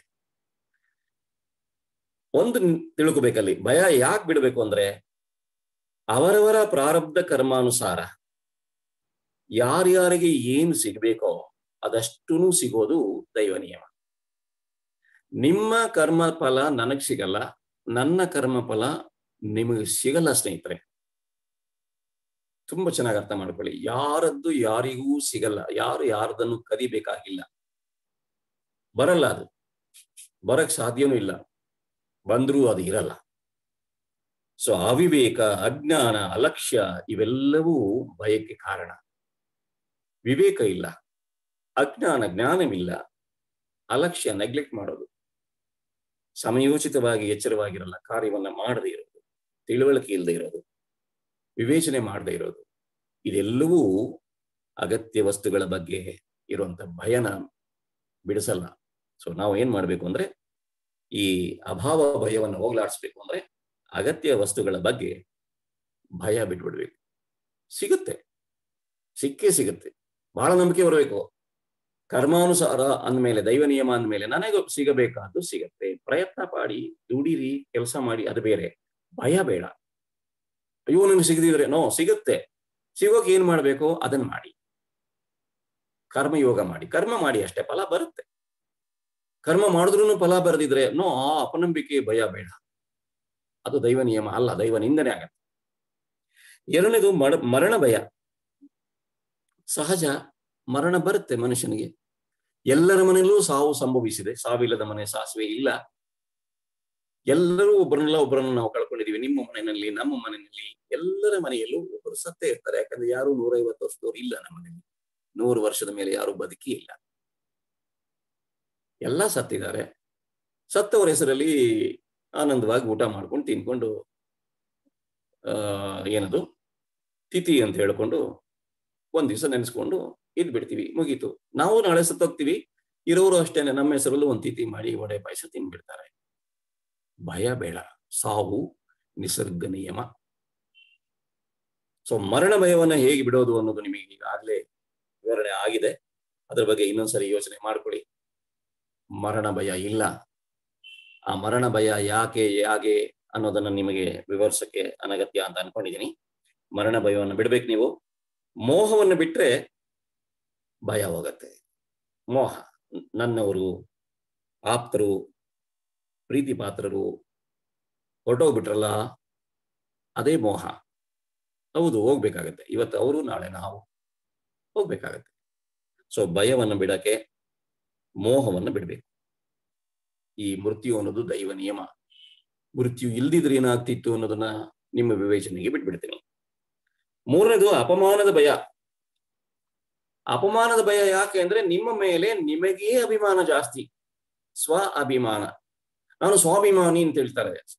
ಅದರಷ್ಟು ಕೆಟ್ಟದ್ದು ಬೇರೆ ಯಾವುದೂ ಇಲ್ಲ, ಅರ್ಥ ಆಗಿಲ್ಲ ಅಷ್ಟೇ. ಸ್ವ ಅಭಿಮಾನ, ತನ್ನ ಮೇಲೆ ತನಗೇ ಅಭಿಮಾನ ಇರೋದೇ ಅಪಮಾನದ ಭಯ. ಮಾನ ಅಪಮಾನಗಳಿಗೆ ಕಾರಣ ತನ್ನನ್ನು ತಾನು ಅಭಿಮಾನಿಸೋದು. ತನ್ನ ಬಣ್ಣಿಸಬೇಡ ಇದಿರ ಅಳಿಯಬೇಡ. ತನ್ನನ್ನು ತಾನು ಬಣ್ಣಿಸ್ಕೊಳ್ತಾ ಹೋದಾಗ ಯಾರಾದ್ರೂ ಕೇಳಿಲ್ಲ ಅಂದ್ರೆ ಅದು ನನಗೆ ಅಪಮಾನ ಅಂತ, ಯಾರಾದ್ರೂ ಕೇಳಿದ್ರೆ ನನಗೆ ಮಾನ ಅಂತ. ನಿಮ್ಮನ್ನು ನೀವು ಹೊಗಳ್ಕೊಳ್ಳೋದು, ನಿಮ್ಮನ್ನ ನೀವು ಅಭಿಮಾನ ಪಟ್ಕೊಳ್ಳೋದು, ತನ್ನನ್ನು ತಾನು ಬಣ್ಣಿಸ್ಕೊಳ್ಳೋದು, ಅದಕ್ಕೆ ಬರೋ ಫಲದಿಂದ ಭಯ, ಆ ಫಲ ನೆನೆಸ್ಕೊಂಡು ಭಯ. ಸೊ ಇದು ಬೇಡ. ತನ್ನ ಬಣ್ಣಿಸಬೇಡಿ. ಮಾನವಾಗ್ಲಿ ಅಪಮಾನವಾಗ್ಲಿ ಸಮಾನವಾಗಿ ತಗೊಳ್ಳಿ. ಇದೆರಡು ಯಾರಿಗೆ, ಏಕೆ ಅನ್ನೋದನ್ನ ಯೋಚನೆ ಮಾಡ್ತಾ ಹೋದ್ರೆ ನಿಮಗೆ ಅರ್ಥ ಆಗುತ್ತೆ. ನೆಕ್ಸ್ಟ್ ಪಾಯಿಂಟ್ ನಲ್ಲಿ ಹಾನಿ ಉಂಟಾಗುವ ಭಯ. ಇನ್ನೊಂದು ಭಯ ನಮಗೆ, ಅಭಾವ ಭಯ, ಮರಣ ಭಯ, ಅಪಮಾನದ ಭಯ, ಹಾನಿ ಉಂಟಾಗುವ ಭಯ. ಇದನ್ನು ಬಿಡಬೇಕು. ಅಯ್ಯೋ ಇದಕ್ಕೆ ಏನಾದ್ರು ಕಳೆದೋದ್ರೆ ಏನ್ ಮಾಡೋದು, ಇದು ಸಿಗದಿದ್ರೆ ಏನ್ ಮಾಡೋದು, ಇದಕ್ಕೇನಾದ್ರು ತೊಂದರೆ ಆದ್ರೆ ಏನ್ ಮಾಡೋದು. ವಸ್ತುಗಳ ಮೇಲಿನ ಮೋಹದಿಂದ ಅದು ಬರುತ್ತೆ. ಈ ಮನೆ ಬಿದ್ದೋದ್ರೆ ಏನ್ ಮಾಡೋದು, ಈ ವಾಹನ ಕಳೆದೋದ್ರೆ ಏನ್ ಮಾಡೋದು. ಈ ಕಳೆದೋಗಿಲ್ಲ, ಅದು ಮನೆ ಬಿದ್ದೋಗಿಲ್ಲ. ಮಳೆ ಉಯ್ಲಿ ಬಿಡಿ, ಪ್ರವಾಹ ಬಂದ್ರೆ ಏನ್ ಮಾಡೋದು. ಈ ಪ್ರವಾಹ ಬಂದ ಕಡೆ ಎಲ್ಲ ಏನ್ ಮಾಡಿದ್ದಾರೆ ಅದನ್ನೇ ನಾವು ಮಾಡ್ಬೇಕು, ಬೇರೆ ಏನ್ ಮಾಡಕ್ಕಾಗಲ್ಲ. ಮಳೆ ನಿಲ್ಸಕ್ಕಾಗತ್ತಾ? ಮಳೆಗೆ ಛತ್ರಿ ಹಿಡಿಯಕ್ಕಾಗತ್ತಾ? ನನಗೆ ಛತ್ರಿ ಹಿಡ್ಕೋಬೇಕಷ್ಟೇ, ಮಳೆಗೆ ಮೋಡಕ್ಕೆ ಛತ್ರಿ ಹಿಡಿಯಕ್ಕಾಗಲ್ಲ. ವಸ್ತುಗಳ ಮೇಲಿನ ಮೋಹವನ್ನು ಬಿಟ್ರೆ ಈ ಹಾನಿ ಉಂಟಾಗತ್ತೆ ಅನ್ನೋ ಭಯ ಹೋಗುತ್ತೆ. ಭಯದಿಂದ ಬಿಡುಗಡೆ ಬೇಕು ನಮಗೆ, ಭಯವನ್ನ ಬಿಡಬೇಕು. ಭಯ ಬಿಡಬೇಕಾದ್ರೆ ಅರ್ಥ ಮಾಡ್ಕೋಬೇಕು, ಅರಿವು ಬರಬೇಕು. ಹಾವನ್ನ ಹಗ್ಗವೆಂದು ಭಾವಿಸಿದ್ರೆ ಭಯ ಇಲ್ಲ, ಹಗ್ಗವನ್ನ ಹಾವು ಅಂತ ಭಾವಿಸಿದ್ರೆ ಆ ಭಾವನೆಯೇ ಭ್ರಮೆ, ಆ ಭ್ರಮೆಯೇ ಮಾಯ ಅಂತಾರೆ. ಇದು ಹಗ್ಗ ಅಲ್ಲೋ, ಇದು ಹಾವು ಅನ್ಕೊಂಡ್ರೆ ಹೋಯ್ತು. ಅಯ್ಯೋ ಇದು ಹಾವಲ್ಲ, ಹಾವೆಂತರ ಬಿದ್ದಿರೋ ಹಗ್ಗ ಅಂತ ಅರಿವಾದ್ರೆ ಹೋಯ್ತು. ಅರಿವು ಬಂದ್ರೆ ಭಯ ಹೊರಟೋಗುತ್ತೆ. ಸೊ ಅರಿವಿನಲ್ಲಿ ಉನ್ನತಿ ಹೇಗೆ ಪಡೋದಂದ್ರೆ ಭಯವನ್ನು ಬಿಟ್ರೇನೆ ಅರಿವಿನಲ್ಲಿ ಉನ್ನತಿ ಬರೋದು. ಭಯ ಪಡ್ತಾ ಇದ್ರೆ ಮನಸ್ಸು ವಿಸ್ತರಣೆ ಆಗಲ್ಲ, ಕುಗ್ಗುತ್ತೆ, ಮನೋವಿಕಾಸ ಆಗಲ್ಲ. ಮನಸ್ಸಿನ ವಿಸ್ತರಣೆ ಆಗ್ಬೇಕು ಅಂದ್ರೆ ಅಲ್ಲಿ ಭಯ ಇರಬಾರ್ದು. ಭಯ ಇರಬಾರ್ದು ಅಂದ್ರೆ ಅರಿವು ಬರಬೇಕು, ಅರ್ಥ ಆಗ್ಬೇಕು. ಕೊನೆ ಪಾಯಿಂಟ್, ಲಾಸ್ಟ್ ಪಾಯಿಂಟ್ಗೆ ಬರ್ತೀನಿ. ಬಹಳ ಮುಖ್ಯವಾಗಿ ಅರಿವಿನಲ್ಲಿ ಉನ್ನತಿನ ಪಡಿಬೇಕು, ನಿರ್ಲಿಪ್ತ ಮನೋಭಾವ ಪಡಿಬೇಕು. ನಿಜವಾದ ಉನ್ನತಿನ ಪಡೆಯೋದು ಹೇಗೆ ಅನ್ನೋದು, ಸುಖ ಎಲ್ಲಿದೆ, ಶಾಂತಿ ಎಲ್ಲಿದೆ, ಯಶಸ್ಸನ್ನ ಹೇಗೆ, ಈ ಎಲ್ಲದಕ್ಕೂ ಒಂದೇ ಉತ್ತರ, ನಾನು ದೇಹ ಅನ್ನೋ ಮೋಹವನ್ನು ಬಿಡಬೇಕು. ಇದೊಂದನ್ನ ಪ್ರಯತ್ನ ಪಡಿ. ನಾನು ದೇಹ ಅನ್ನೋದನ್ನ ಬಿಟ್ರೆ ಆ ದೇಹಕ್ಕೆ ಸಂಬಂಧಿಸಿದ ಎಲ್ಲವೂ ಬಿಟ್ಟು ಹೋಗುತ್ತೆ. ದೇಹದ ಸಂಬಂಧದ ಎಲ್ಲ ವ್ಯಕ್ತಿಗಳ ಮೇಲಿನ ಮೋಹ, ದೇಹಕ್ಕೆ ಸಂಬಂಧಿಸಿದ ವಸ್ತುಗಳ ಮೋಹ, ದೇಹಕ್ಕೆ ಸಂಬಂಧಿಸಿದ ನೋವುಗಳ ಮೋಹ, ದೇಹಕ್ಕೆ ಸಂಬಂಧಿಸಿದ ಕರ್ಮಗಳ ಮೋಹ, ದೇಹಕ್ಕೆ ಸಂಬಂಧಿಸಿದ ರೋಗಗಳ ಮೋಹ, ದೇಹಕ್ಕೆ ಸಂಬಂಧಿಸಿದ ಡ್ಯಾಶ್ ಡ್ಯಾಶ್ ಡ್ಯಾಶ್ ಡ್ಯಾಶ್ಗಳೆಲ್ಲವೂ ಬಿಡುಗಡೆ ಆಗ್ಬಿಡ್ತದೆ. ಪಂಚಕೋಶಗಳೆಲ್ಲ ಯಾವ ಕೋಶನೂ ಇರಲ್ಲ. ಎಲ್ಲವನ್ನು ಬಿಟ್ಟು ಉನ್ನತ ಸ್ಥಿತಿಗೆ ತಾನಾಗಿ ತಾನು ಹೋಗ್ಬಿಡ್ತೀವಿ. ಬಿಡಕ್ಕಾಗದೇ ಇರೋದು ಇದು ಒಂದೇ. Cigarette smoking is injurious to health ಅಂತ ಸಿಗರೇಟ್ ಸೇದೋ ವ್ಯಕ್ತಿ ಹೇಳ್ತಾ ಇರ್ತಾನೆ, ಅದನ್ನ ಬರ್ದಿರೋದನ್ನ ನೋಡ್ತಾ ಇರ್ತಾನೆ, ಸಿಗರೇಟ್ ಸೇದ್ತಾ ಇರ್ತಾನೆ. ಅಂತ ಅಭಿಮಾನಿಗಳು ನಾವು. ಗೊತ್ತು ನಮಗೆ smoking is injurious to health ಅಂತ, ಬಟ್ ಐ ವಾಂಟ್ ಸ್ಮೋಕ್. ಇರೋದೆಷ್ಟು ದಿನ? ಅದನ್ನ ಬಿಡಲ್ಲ ಅಂದ್ರೆ ಇದು ಸಿಗಲ್ಲ ಸ್ವಾಮಿ. ನೀವು ಬಿಡೋದನ್ನ ಬಿಟ್ರೆ ನಿಮಗೆ ಬೇಕಾದ ಸಿಗತ್ತೆ. ಇದು ಜ್ಞಾನಿಗಳ ಮಾತು, ನಂದಲ್ಲ.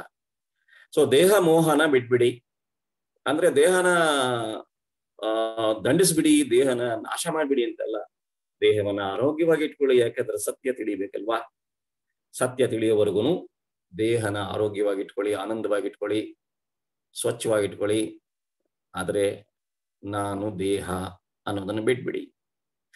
ನಾನ್ ಯಾರು ಅವನ್ ಯಾರು ಅನ್ನೋದನ್ನ ಚೆನ್ನಾಗಿ ಅರ್ಥ ಮಾಡ್ಕೊಳ್ಳಿ. ನಾನ್ ಯಾರು ಅವನ್ ಯಾರು, ನನಗೂ ಅವನಿಗೂ ಏನ್ ಸಂಬಂಧ ಅನ್ನೋದನ್ನ ತಿಳ್ಕೊಂಡ್ರೆ ಈ ನಾನು ನನ್ನದು ಅನ್ನೋದು ಹೊರಟೋಗುತ್ತೆ. ಬಿಡ್ಬೇಕು. ನಾನು ಅನ್ನೋದನ್ನ ಬಿಡ್ಬೇಕಾದ್ರೆ ಅವನು ಯಾರು ನಾನು ಯಾರು ಅನ್ನೋದನ್ನ ತಿಳಿಬೇಕು. ಇದಕ್ಕೂ ಮುಖ್ಯ ಕಾರಣ ದೇಹ ನಾನು ಅನ್ನೋದನ್ನ ಬಿಡ್ಬೇಕು. ನಾನು ಯಾರು ಅನ್ನೋ ಪಾಠನ ಕೇಳಿದೀವಿ, ಬಹಳಷ್ಟು ಸಾರಿ ಪಾಠ ಮಾಡ್ತಾ ಇದೀವಿ, ಕೇಳ್ತಾ ಇದೀವಿ, ಮಾಡ್ತಾ ಇದೀವಿ, ಕೇಳ್ತಾ ಇದೀವಿ, ಮಾಡ್ತಾ ಇದೀವಿ. ದೇಹ ನಾನು ಅನ್ನೋದನ್ನ ನಾವು ಬಿಟ್ಟಿಲ್ಲ. ನಾನ್ ಬಿಟ್ಟಿಲ್ಲ. ಬೇರೆಯವ್ರ ಸುದ್ದಿ ನಮಗೆ ಬೇಡ ಅನ್ಸುತ್ತೆ. ನಾನು ನನ್ನದನ್ನು ಬಿಟ್ರೆ ಮಾತ್ರನೇ ನೀನು ನಿನ್ನದು ಅನ್ನೋದು ಬರುತ್ತೆ. ಈ ಜಗತ್ತಲ್ಲಿ ಎಲ್ಲವೂ ನಿನ್ನದು. ಸಬ್ಕ ಮಾಲಿಕ್ ಏಕ್ ಹೈ, ಅವಂದು, ಅವನೇ ಯಜಮಾನ. ಚನ್ನ ಮಲ್ಲಿಕಾರ್ಜುನೊಬ್ಬನೇ ಗಂಡ, ಉಳಿದವರೆಲ್ಲ ಷಂಡರು ಅಂದ್ರೆ ಬೈದಿದ್ದಲ್ಲ ಅದು. ಅವನೊಬ್ಬನೇ ಯಜಮಾನ, ಉಳಿದವರೆಲ್ಲ ಆಳುಗಳು ಅಂತ. ನಾವೆಲ್ಲ ಭಗವಂತನ ಮಕ್ಕಳು. ಒಬ್ಬನೇ ಇರುವುದು ಭಗವಂತ. ಆತರ ಬಂದ್ರೆ ಮಾತ್ರನೇ ಅವನಿಂದ ಬಂದಿರುವಂತ, ಅವನಿಂದ ಪರಿವರ್ತನೆ ಆಗಿರುವಂತ ಈ ಜಗತ್ತಲ್ಲಿ ನಾವು ಕಾಣುವ ಎಲ್ಲ ತೋರಿಕೆಗಳು, ಎಲ್ಲ ವಿಸ್ತರಣೆಗಳು, ಎಲ್ಲ ರೂಪಗಳು ಅವಂದು ಅನ್ನೋ ಭಾವನೆ ಬರುತ್ತೆ. ಸೊ ಯಾವಾಗ ಅವಂದು ಅವನು ಯಾರು ಅಂತ ಅರ್ಥ ಆಗತ್ತೆ, ಆಗ ನಾನು ನಂದು ನಾನು ಯಾರು ಅಂತ ಅರ್ಥ ಆಗತ್ತೆ. ಅಥವಾ ನಾನು ನಂದು ನಾನು ಯಾರು ಅಂತ ನನಗೆ ಅರ್ಥ ಆಗುತ್ತೆ, ಅವನು ಯಾರು, ಅವನ್ದು ಏನು ಈ ಜಗತ್ತಲ್ಲಿ ಅಂತ ಅರ್ಥ ಆಗುತ್ತೆ. ಆಮೇಲೆ ಏನಾಗತ್ತೆ ನೋಡಿ, ಲಾಸ್ಟ್ ಬಹಳ ಚೆನ್ನಾಗಿದೆ. ನಾನು ನೀನು, ನೀನು ನಾನು ಎರಡಿಲ್ಲ ಅಂತ ಅರ್ಥ ಆಗತ್ತೆ. ಎರಡಿಲ್ಲ, ನಾನು ಇಲ್ಲ ನೀನು ಇಲ್ಲ ಅಂತ ಕೊನೆಗೆ ಅರ್ಥ ಆಗತ್ತೆ. ಹಾಗಾದ್ಮೇಲೆ ನನ್ನದು ಮತ್ತೆ ನಿನ್ನದು ಅದು ಇಲ್ಲ. ಈಗ ನಿನ್ನದು ಅನ್ನೋ ಭಾವನೆ ಬರಬೇಕು. ಮುಂದೆ ಮುಂದೆ ಹೋಗ್ತಾ ಹೋಗ್ತಾ ನನ್ನದು ನಿನ್ನದು ಎರಡೂ ಇರಲ್ಲ. ಎರಡನ್ನು ಬಿಡಬೇಕು. ನಾನು ನೀನುಗಳ ಅಳಿಬೇಕು. ನನ್ನದು ನಿನ್ನದು ಅನ್ನುವುದನ್ನ ಅಳಿಬೇಕು. ಅಳಿದ ಮೇಲೆ ಉಳಿಯೋದೇನು? ತುಂಬಿದ ಮನೆಯಲ್ಲಿರೋ ಎಲ್ಲ ಸಾಮಾನುಗಳನ್ನ ಹೊರಗಡೆ ಆಚೆ ಹಾಕ್ಬಿಟ್ರೆ ಇನ್ ಮನೆ ಒಳಗೆ ಏನ್ ಉಳಿಯುತ್ತೆ? 4 ಗೋಡೆಲಿದ್ರೆ ಏನ್ ಉಳಿಯುತ್ತೆ? ಅದೇ ದೈವ. ಪ್ರಪಂಚದಲ್ಲಿರೋದು ಎಲ್ಲ ತೋರಿಕೆಗಳನ್ನ ಕಾಣೋದನ್ನೆಲ್ಲ ಕಳೆದ್ರೆ ಇನ್ನೇನು ಉಳಿಯುತ್ತೋ ಕಾಣದ್ದು ಅದೇ ತತ್, ಅದೇ ದೈವ, ಅದೇ ಬಟ್ಟ ಬಯಲು, ಅದೇ ಮಹಾಮೌನ. ಪರಿಶುದ್ಧ ಮನಸ್ಸು ಮೌನವಾಗಿಬಿಡುತ್ತೆ. ಬೇಡವಾದ್ದನ್ನೆಲ್ಲ ಕೆತ್ತಿದ ಶಿಲ್ಪಿ ಒಂದು ಸುಂದರ ವಿಗ್ರಹವನ್ನು ಮಾಡೋ ಹಾಗೆ ನಾವು ಬಿಡಬೇಕಾದೆಲ್ಲವನ್ನು ಬಿಟ್ರೆ ಉಳಿಯೋದೇ ಮಹಾಮೌನ. Silence is God. ಅದೇ ದೈವ. ಬಾಳಿಗೆ ಸಮೃದ್ಧಿಯೊಂದಿಗೆ ಸ್ನೇಹಿತರೆ, ಏನೋ ಹೇಳಿದೀನಿ, ನಿಮ್ ಜೊತೆ ಹಂಚ್ಕೊಳ್ಬೇಕು ಅಂತ ಮಾತಾಡಿದೀನಿ. ನೀವು ಕೇಳಿದಿರಾ. ಈ ಹೇಳಿದ್ದನ್ನ ಕೇಳಿದ್ದನ್ನ ಬಿಟ್ಬಿಡಿ. ದಯವಿಟ್ಟು ಇದನ್ನ ಇಲ್ಲಿಗೆ ಬಿಟ್ಬಿಡಿ. ಸಾಧ್ಯವಾದ್ರೆ ಕೇಳಿದ್ದನ್ನ ಸಾಧಿಸಿ, ಬಿಟ್ಟು ನೋಡಿ. ಬಿಟ್ಟು ನೋಡಿದ್ರೆ ನಿಮಗೆ ಫಲ ಸಿಗತ್ತೆ, ಸಾಧನೆ ಆಗತ್ತೆ, ಸಿದ್ಧಿ ಬರುತ್ತೆ. ಇಂಥ ಒಂದು ಅವಕಾಶ ಹಲವಾರು ವಿಷಯದ ನಾವು ಬಿಡಬೇಕಾದ ನೀವೇ ಪಟ್ಟಿ ಮಾಡ್ಕೊಳ್ಳಿ. ನಿಮಗೆ ಒಂದು ಅವಕಾಶ ಇದು ಸಿಕ್ಕಿದೆ. ಏನೇನು ಬಿಟ್ರೆ ನಾನು ಚೆನ್ನಾಗಿರ್ತೀನಿ, ಯಾವುದು ಸರಿ ಇಲ್ಲ, ಯಾವುದು ಒಳ್ಳೇದಲ್ಲ, ಯಾವುದು ಯಾರಿಗೆ ನೋವನ್ನು ಕೊಡುತ್ತೆ ಅನ್ನೋದೆಲ್ಲವನ್ನು ಪಟ್ಟಿ ಮಾಡಿ ಅದನ್ನೆಲ್ಲವನ್ನು ಬಿಟ್ಬಿಡಿ.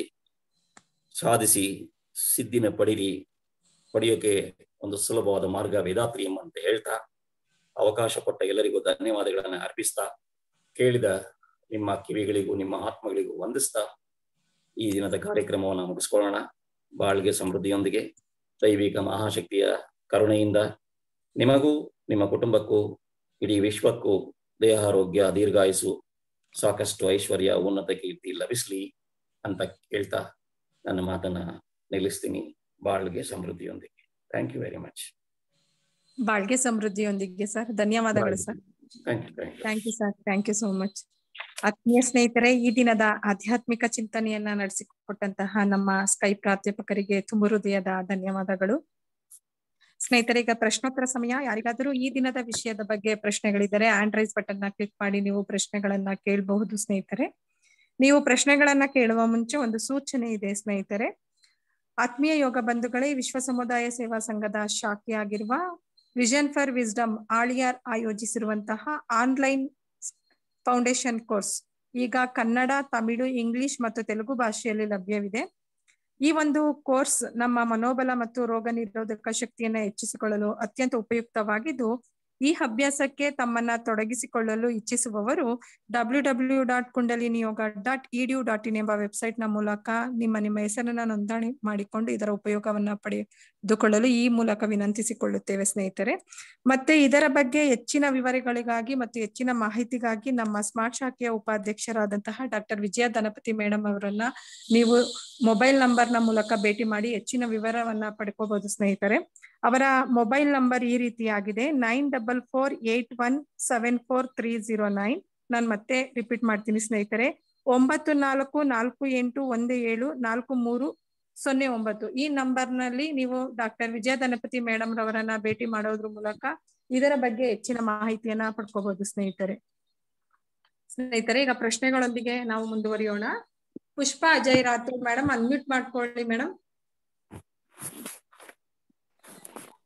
ಬಾಳ್ಗೆ ಸಮೃದ್ಧಿಯೊಂದಿಗೆ ಸರ್. ಬಾಳ್ಗೆ ಸಮೃದ್ಧಿಯೊಂದಿಗೆ ಹೇಳಿಮ್ಮ. Sir, my question was about self-respect. Self-respect ಇದ್ರೆ ಅದನ್ನು ಒಂದು ರೀತಿಯಾಗಿ ತೊಂದರೆ ಆಗುತ್ತೆ ಅಂತ ಹೇಳಿದ್ರಲ್ಲ, ಬಿಟ್ಬಿಡ್ಬೇಕು ಅಂತ. So I want to know self-respect ಇರೋದು ತಪ್ಪು ಸರ್? ಆಕ್ಚುಲಿ ನೀವು ಸ್ಪಷ್ಟವಾಗಿ ಕೇಳಿಸ್ತಾ ಇಲ್ಲಮ್ಮ ನನಗೆ. ತಪ್ಪಾಗ್ಬೋದು sir. My question was about self-respect. Actually self respect ಇತ್ತು, ಅದನ್ನು ಬಿಟ್ಬಿಡೋದು ಒಂಥರ ಒಳ್ಳೇದು ಅಂತ ಹೇಳಿದ್ರಲ್ಲ. ಸೊ ಅದು ಯಾಕೆ ಅಂತ ನನ್ ಡೌಟ್ ಇದೆ. ಯಾಕಂದ್ರೆ ಸೆಲ್ಫ್ ರೆಸ್ಪೆಕ್ಟ್ ಈಗೋಗೆ ಡಿಫ್ರೆನ್ಸ್ ಇದೆ ಅಲ್ವಾ ಸರ್? ಈಗೋ ಅಂದ್ರೆ ನಾನೇನೆ ಎಲ್ಲ ಅಂತ. But how self respect is causing trouble for us, sir? Self respect ಅಂದ್ರೆ ಏನಮ್ಮ? ಹೌದೌದು, ಸೆಲ್ಫ್ ರೆಸ್ಪೆಕ್ಟ್ ಏನಾಗಂದ್ರೆ ಸೆಲ್ಫ್ ರೆಸ್ಪೆಕ್ಟ್ ಅಂದ್ರೆ ಏನು? ನನಗೆ ನನ್ನ ಕೆಲಸ ಮಾಡ್ಕೊಳೋ ಅಂತ ಒಂದು ಯೋಗ್ಯತೆ ದೇವರು ಕೊಟ್ಟಿದ್ದಾನೆ, ಅದನ್ನ ನಾನು ಕರೆಕ್ಟ್ ಆಗಿ ಮಾಡ್ಕೊಳ್ತಾ ಇದ್ದೀನಿ ಅಂತ ಒಂದು ಅದು self respect about those things ಅಂತ ಅನ್ಬೋದು. ಇಲ್ಲಮ್ಮ, ಸೆಲ್ಫ್ ಅರ್ಥ ಆದ್ರೆ ಈ ರೆಸ್ಪೆಕ್ಟ್ ಅನ್ನೋ ಪ್ರಶ್ನೆನೇ ಬರಲ್ಲ. ದಯವಿಟ್ಟು ಸೆಲ್ಫ್ ಅನ್ನ ಅರ್ಥ ಮಾಡ್ಕೊಳ್ಳಿ, ನಾನು ಯಾರು ಅನ್ನೋದನ್ನ ಅರ್ಥ ಮಾಡ್ಕೊಳ್ಳಿ. ಅದ ಅರ್ಥ ಆದ್ರೆ ಈ ರೆಸ್ಪೆಕ್ಟ್ ಅನ್ನೋ ಪ್ರಶ್ನೆನೇ ಇರಲ್ಲ. ಅದು ಇವಾಗ ಬರುತ್ತಷ್ಟೇ. ನಿಮಗೆ ಚೆನ್ನಾಗಿ ಅರ್ಥ ಆಗ್ತಾ ಆಗ್ತಾ ಆಗ್ತಾ ಆ ಸೆಲ್ಫ್ ಬಗ್ಗೆ ಚೆನ್ನಾಗಿ ತಿಳ್ಕೊಳ್ಳಿ, ಆಮೇಲೆ ನಿಮಗೆ ಆ ರೆಸ್ಪೆಕ್ಟ್ ಅನ್ನೋದು ಏನು ಅಂತ ಅರ್ಥ ಆಗುತ್ತೆ. Thank you sir. ಬಾಳ್ಗೆ ಸಮೃದ್ಧಿಯೊಂದಿಗೆ. Rukmini Bai madam, unmute madam. ಆಯ್ತಾ ಮೇಡಮ್? ಮುಗಿತಾ ಮೇಡಮ್? ಪುಷ್ಪಾ ಮೇಡಮ್ ಕೇಳಿಸ್ತಾ? Okay madam, thank you. ಬಾಳ್ಗೆ ಸಮೃದ್ಧಿಯೊಂದಿಗೆ ರುಕ್ಮಿಣಿ ಬಾಯ್ ಮೇಡಮ್, ಅನ್ಮ್ಯೂಟ್ ಮಾಡ್ಕೊಳ್ಳಿ ಮೇಡಮ್.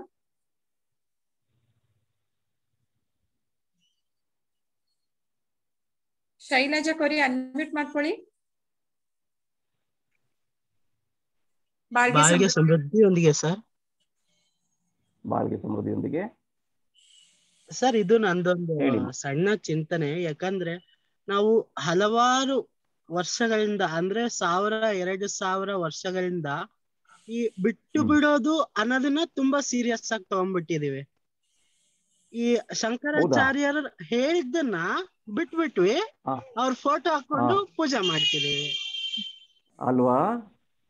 ಆಮೇಲೆ ಸಾಯಿಬಾಬಾ ಅವ್ರು ಏನ್ ಹೇಳಿದ್ರು ಅದನ್ನ ಬಿಟ್ಬಿಟ್ವಿ, ಅವ್ರಿಗೆ ಪೂಜೆ ಮಾಡಕ್ ಸ್ಟಾರ್ಟ್ ಮಾಡ್ಬಿಟ್ವಿ. ಈ ತತ್ವನ ಕಲ್ತು ಅದನ್ನ ಬಿಡೋದು ಹೇಗೆ ಅಂತ ಕಲಿಬೇಕಾಗಿದೆ ಸರ್, ಅಷ್ಟೇ. ಈಗ ನೀವೇ ಹೇಳಿದ್ರಲ್ಲ, ತತ್ವನೆಲ್ಲ ಬಿಟ್ಬಿಟ್ಟಿದೀವಿ ನಾವು. ಹೌದು ಸರ್, ತತ್ವನೆಲ್ಲ ಬಿಟ್ಬಿಟ್ವಿ, ಅವ್ರು ಹೇಳಿದ್ದನ್ನ ಹಾ. ಬಿಟ್ಬಿಟ್ವಿ, ಅವ್ರಿಗೆ ಪೂಜೆ ಮಾಡಕ್ ಸ್ಟಾರ್ಟ್ ಮಾಡ್ಬಿಟ್ವಿ. ಬಹಳ ಒಳ್ಳೆ ರಿಯಲೈಸೇಷನ್ ಪಡ್ಕೊಂಡಿದ್ದೀರಿ. ನಿಮಗೆ ಮುಂದೆ ತುಂಬಾ ಒಳ್ಳೆ ಜ್ಞಾನ ಸಿಗತ್ತೆ. ಬಿಡಬೇಕಾದನ್ನ ಬಿಡಬೇಕು. ನಾವು ಏನು ಬಿಡಬೇಕೋ ಅದನ್ನ ಬಿಡಬೇಕು, ಆದ್ರೆ ಎಲ್ಲಾನು ಬಿಟ್ಬಿಟ್ವಿ. ಅದೇ ಸರ್, ಅದನ್ನೇ ಕತೆನ ಇಟ್ಕೊಂಡ್ಬಿಟ್ವಿ, ನೀತಿನ ಬಿಟ್ಬಿಟ್ವಿ. ಸೊ ಇನ್ನು ಮುಂದೆ ನೀತಿನ ಪಾಲಿಸಿ, ಕತೆನ ಬಿಟ್ಬಿಡಿ. Okay sir. ಅಷ್ಟೇ ಉತ್ತರ. ಬಾಳಿಗೆ ಸಮೃದ್ಧಿಯೊಂದಿಗೆ. ಬಾಳಿಗೆ ಸಮೃದ್ಧಿಯೊಂದಿಗೆ. Thank you. ರುಕ್ಮಿಣಿ ಬಾಯಿ ಮೇಡಮ್, ಅನ್ಮ್ಯೂಟ್ ಮಾಡ್ಕೊಳ್ಳಿ ಮೇಡಮ್. ಬಾಳ್ಗೆ ಸಮೃದ್ಧಿಯೊಂದಿಗೆ ಮೇಡಮ್.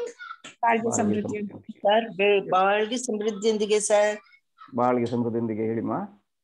ಇವತ್ತಿನ ನಿಮ್ಮ ಈ ಬಿಟ್ಟು ಬಿಡಿ ಅನ್ನೋದು ತುಂಬಾನೇ ನಮ್ಗೆ ಉಪಯೋಗ ಆಗೋದು. ಅಂದ್ರೆ ಎಲ್ಲ ನಾವು ಬಿಡ್ತಾ ಇಲ್ಲ, ಸ್ವಲ್ಪ ಕಲ್ತಿದ್ದೀವಿ ಅಷ್ಟೇನೆ. ಭಯ ಬಿಟ್ಟು ಬಿಡಿ ಅಂದ್ರೆ ನೋಡ್ರಿ, ಅದು ನನಗೆ ತುಂಬಾ ಇಷ್ಟ ಆಯ್ತು. ಭಯ ಅನ್ನೋದು ನಾವು ಭಯ ಭಕ್ತಿಯಿಂದ ಬದುಕಿ ಹಾಗೇನೆ ಬದುಕ್ತಾ ಇದ್ದೀವಿ. ಅದೇ ತರ ನಾವು ಬಂದಿದ್ದೀವಿ. ಭಯ ಬಿಡ್ಬೇಕು, ಯಾವ್ದೆಲ್ಲ ಬೇಡ ಅನ್ನೋದು ಬಿಡ್ಬೇಕು ಅನ್ನೋದು ತುಂಬಾ ಚೆನ್ನಾಗಿ ಹೇಳಿದ್ರಿ ಸರ್. ತುಂಬಾ ಚೆನ್ನಾಗಿತ್ತು, ಅರ್ಥಪೂರ್ಣವಾಗಿ ಇತ್ತು. Okay, thank you sir. ಬಾಳ್ಗೆ ಸಮೃದ್ಧಿಯೊಂದಿಗೆ. ಬಾಳ್ಗೆ ಸಮೃದ್ಧಿಯೊಂದಿಗೆ. Thank you madam. ಬಾಳ್ಗೆ ಸಮೃದ್ಧಿಯೊಂದಿಗೆ. ಕಾಂತಾಯಂ, ಅನ್ಮ್ಯೂಟ್ ಮಾಡ್ಕೊಳ್ಳಿ.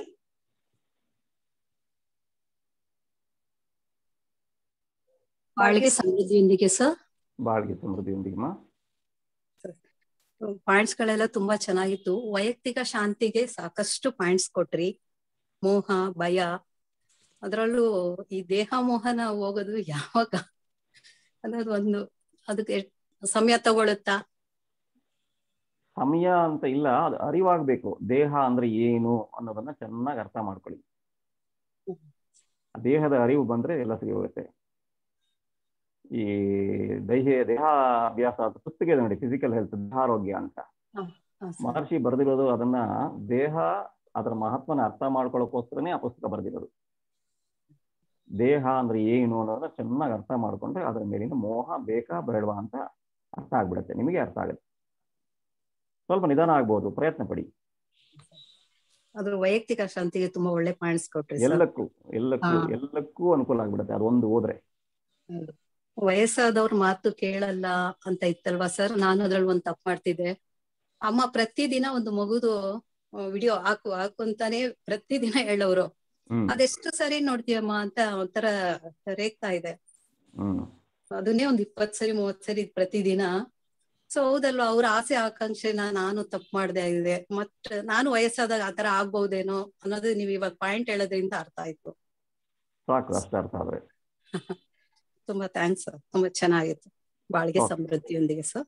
ಬಾಳ್ಗೆ ಸಮೃದ್ಧಿಯೊಂದಿಗೆ. Thank you madam. Vasantha madam, unmute ಮಾಡ್ಕೊಳ್ಳಿ. ಬಾಳ್ಗೆ ಸಮೃದ್ಧಿಯೊಂದಿಗೆ ಸರ್. ಬಾಳ್ಗೆ ಸಮೃದ್ಧಿಯೊಂದಿಗೆ. ತುಂಬಾ ಚೆನ್ನಾಗಿತ್ತು ಸರ್ ಸ್ಪೀಚ್ ಇವತ್ತು. ತುಂಬಾನೇ ಇಷ್ಟ ಆಯ್ತು. ಅದು ಒಂದೊಂದು ಪಾಯಿಂಟು ನೀವ್ ಹೇಳಿದ್ದು ತುಂಬಾ ಚೆನ್ನಾಗಿತ್ತು. ಅದು 5 ವಿಷಯ ಹೇಳಿದ್ರಿ ನೋಡಿ, ಅದು ತುಂಬಾನೇ ಇತ್ತು. ಅದು ಬಹಳ ಶತ್ರುಗಳು, ಅದು ದೊಡ್ಡ ಶತ್ರುಗಳು ನಮಗದು. ಅದನ್ನ ಇದನ್ನ ಬಿಟ್ರೆ ತುಂಬಾನೇ ಇತ್ತು. ಭಯದ ಬಗ್ಗೆನೂ 4 ವಿಷಯ ಹೇಳಿದ್ರಿ ನೋಡಿ, ತುಂಬಾನೇ ಸೊಗಸಾಗಿತ್ತು ಸರ್.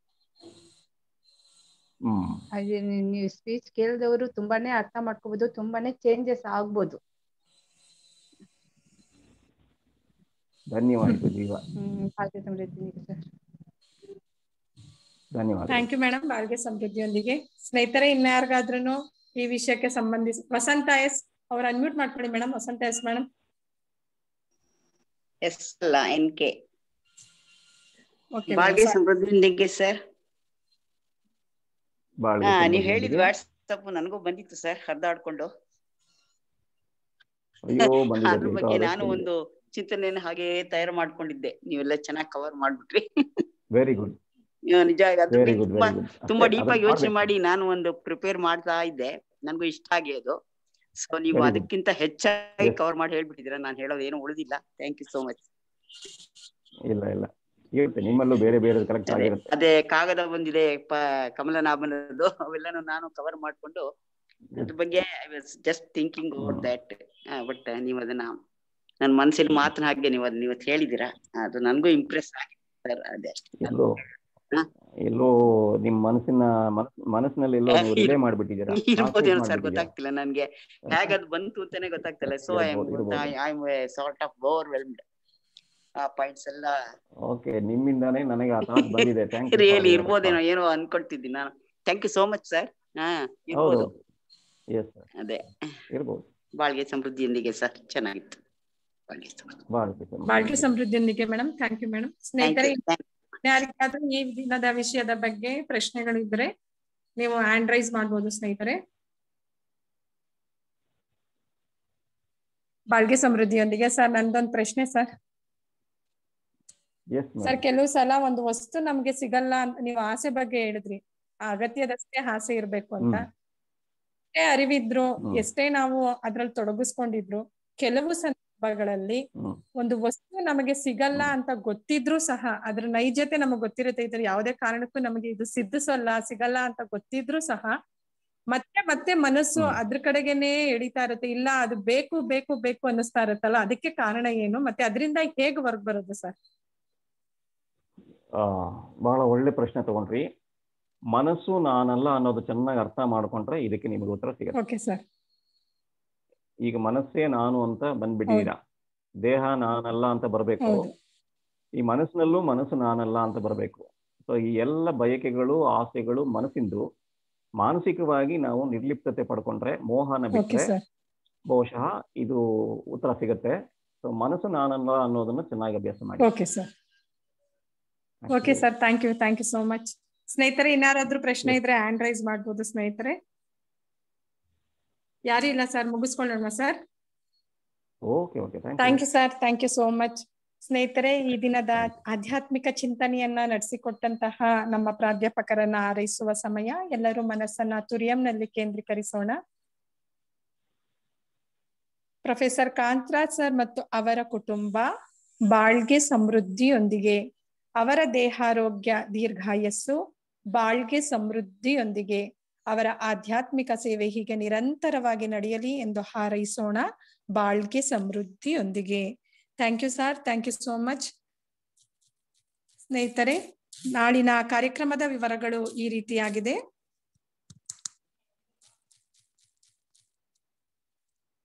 ಬೆಳಿಗ್ಗೆ 5:45 ಕನ್ನಡದಲ್ಲಿ ಧ್ಯಾನ, ಬೆಳಿಗ್ಗೆ 6:30 ಕಾಯಕಲ್ಪ ಮತ್ತು ದೇಹಾಭ್ಯಾಸ, ಮಧ್ಯಾಹ್ನ 2 ಗಂಟೆಗೆ ತಮಿಳಿನಲ್ಲಿ ಧ್ಯಾನ, ಮಧ್ಯಾಹ್ನ 2:30 ತಮಿಳಿನಲ್ಲಿ ಚಿಂತನ ವಿಷಯ ಡಾಕ್ಟರ್ ತವಮಣಿ ಮೇಡಮ್ ರವರಿಂದ, ಸಂಜೆ 4:15 ಕನ್ನಡದಲ್ಲಿ ಆತ್ಮಸಂಗಮ ಕಾರ್ಯಕ್ರಮದಲ್ಲಿ ಧ್ಯಾನ, ಸಂಜೆ 4:45 ವಿಶ್ವಶಾಂತಿಗಾಗಿ ಹಾರೈಸುವ ಸಮಯ, ಸಂಜೆ 4:55 ಕನ್ನಡದಲ್ಲಿ ಚಿಂತನಾ ವಿಷಯ ವೇದ ಸೂತ್ರಗಳ ರಹಸ್ಯ ವೇದಾದ್ರಿಯಂ ಎಂಬ ವಿಷಯದ ಬಗ್ಗೆ ಚಿಂತನೆಯನ್ನ ನೀಡಲಿದ್ದಾರೆ sky assistant professor Venkataraman sir ಅವರು. ಬಾಳ್ಗೆ ಭೂಮಂಡಲ, ಬಾಳ್ಗೆ ಭೂಮಂಡಲ, ಬಾಳ್ಗೆ ಸಮೃದ್ಧಿಯೊಂದಿಗೆ. ಆತ್ಮೀಯ ಯೋಗ ಬಂಧುಗಳೇ, ಕಾರ್ಯಕ್ರಮವನ್ನ ಮುಕ್ತಾಯಗೊಳಿಸಿಕೊಳ್ಳುವಂತಹ ಸಮಯ. ಸ್ನೇಹಿತರೆ, ಈ ದಿನದ ಕಾರ್ಯಕ್ರಮದಲ್ಲಿ ಪಾಲ್ಗೊಂಡಂತಹ ನಮ್ಮ ಪ್ರಾಧ್ಯಾಪಕರಿಗೂ ಹಾಗೂ ಎಲ್ಲ ಆತ್ಮ ಬಂಧುಗಳಿಗೂ ಧನ್ಯವಾದಗಳು. ಹಾಗೂ ವಿಶ್ವ ಸಮುದಾಯ ಸೇವಾ ಸಂಘ ಕರ್ನಾಟಕ ವಲಯಕ್ಕೆ ಸೇರಿರುವ ಎಲ್ಲಾ ಸ್ಕೈ ಸಂಸ್ಥೆಯ ಅಧ್ಯಕ್ಷರಿಗೂ ಹಾಗೂ ಪದಾಧಿಕಾರಿಗಳಿಗೂ ಧನ್ಯವಾದಗಳು. ಕರ್ನಾಟಕದಲ್ಲಿರುವ ಎಲ್ಲಾ ಧ್ಯಾನ ಕೇಂದ್ರಗಳಲ್ಲಿ ಸೇವೆಯನ್ನ ಸಲ್ಲಿಸುತ್ತಿರುವಂತಹ ಎಲ್ಲ ಮಾಸ್ಟರ್ ಮತ್ತು ಪ್ರೊಫೆಸರ್ಗಳಿಗೂ ವಂದನೆಗಳು. ಹಾಗೂ ಈ ಆತ್ಮಸಂಗಮ ಕಾರ್ಯಕ್ರಮ ಯಶಸ್ವಿ ಪೂರ್ಣವಾಗಿ ಪರಿಣಾಮಕಾರಿಯಾಗಿ ನಡೆಯಲು ಪ್ರಮುಖ ಪಾತ್ರವನ್ನ ವಹಿಸಿರುವಂತಹ ವಿಶ್ವ ಸಮುದಾಯ ಸೇವಾ ಸಂಘ ಕರ್ನಾಟಕ ವಲಯದ ಅಧ್ಯಕ್ಷರಿಗೂ ಹಾಗೂ ಸ್ಮಾರ್ಟ್ ಶಾಖೆಯ ಉಪಾಧ್ಯಕ್ಷರ ಮಾರ್ಗದರ್ಶನಕ್ಕಾಗಿ ನಿಮ್ಮೆಲ್ಲರ ಪರವಾಗಿ ಹೃತ್ಪೂರ್ವಕವಾದ ಧನ್ಯವಾದಗಳನ್ನ, ವಂದನೆಗಳನ್ನ ಸಲ್ಲಿಸುತ್ತೇನೆ ಸ್ನೇಹಿತರೆ. ಹಾಗೂ ಎಲ್ಲರಿಗೂ ದೈವಿಕ ಮಹಾಶಕ್ತಿಯ ಕರುಣೆಯಿಂದ ದೇಹಾರೋಗ್ಯ, ದೀರ್ಘಾಯಸ್ಸು, ಸಾಕಷ್ಟು ಐಶ್ವರ್ಯ, ಉನ್ನತ ಕೀರ್ತಿ, ಸತ್ಯಜ್ಞಾನ ಪಡೆದು ಉನ್ನತವಾಗಿ ಬಾಳುವಂತಾಗಲಿ ಎಂದು ಹಾರೈಸುತ್ತಾ, ವಿಶ್ವ ಸಮುದಾಯ ಸೇವಾ ಸಂಘ ಕರ್ನಾಟಕ ವಲಯಕ್ಕೆ ವಂದಿಸುತ್ತಾ ನಮ್ಮ ಮಹರ್ಷಿಯವರ ಮಹದಾಸೆಯಾದಂತಹ ವಿಶ್ವಶಾಂತಿ ಬಹುಬೇಗ ವಿಶ್ವದ ಪೂರ್ತಿ ನೆಲೆಸಲಿ ಎಂಬ ಆಶಯದೊಂದಿಗೆ ವಿಶ್ವಶಾಂತಿ ಪ್ರಾರ್ಥನೆಯೊಂದಿಗೆ ಈ ದಿನದ ಕಾರ್ಯಕ್ರಮವನ್ನ ಮುಕ್ತಾಯಗೊಳಿಸಿಕೊಳ್ಳೋಣ. ಬಾಳ್ಗೆ ಭೂಮಂಡಲ, ಬಾಳ್ಗೆ ಭೂಮಂಡಲ, ಬಾಳ್ಗೆ ಸಮೃದ್ಧಿಯೊಂದಿಗೆ.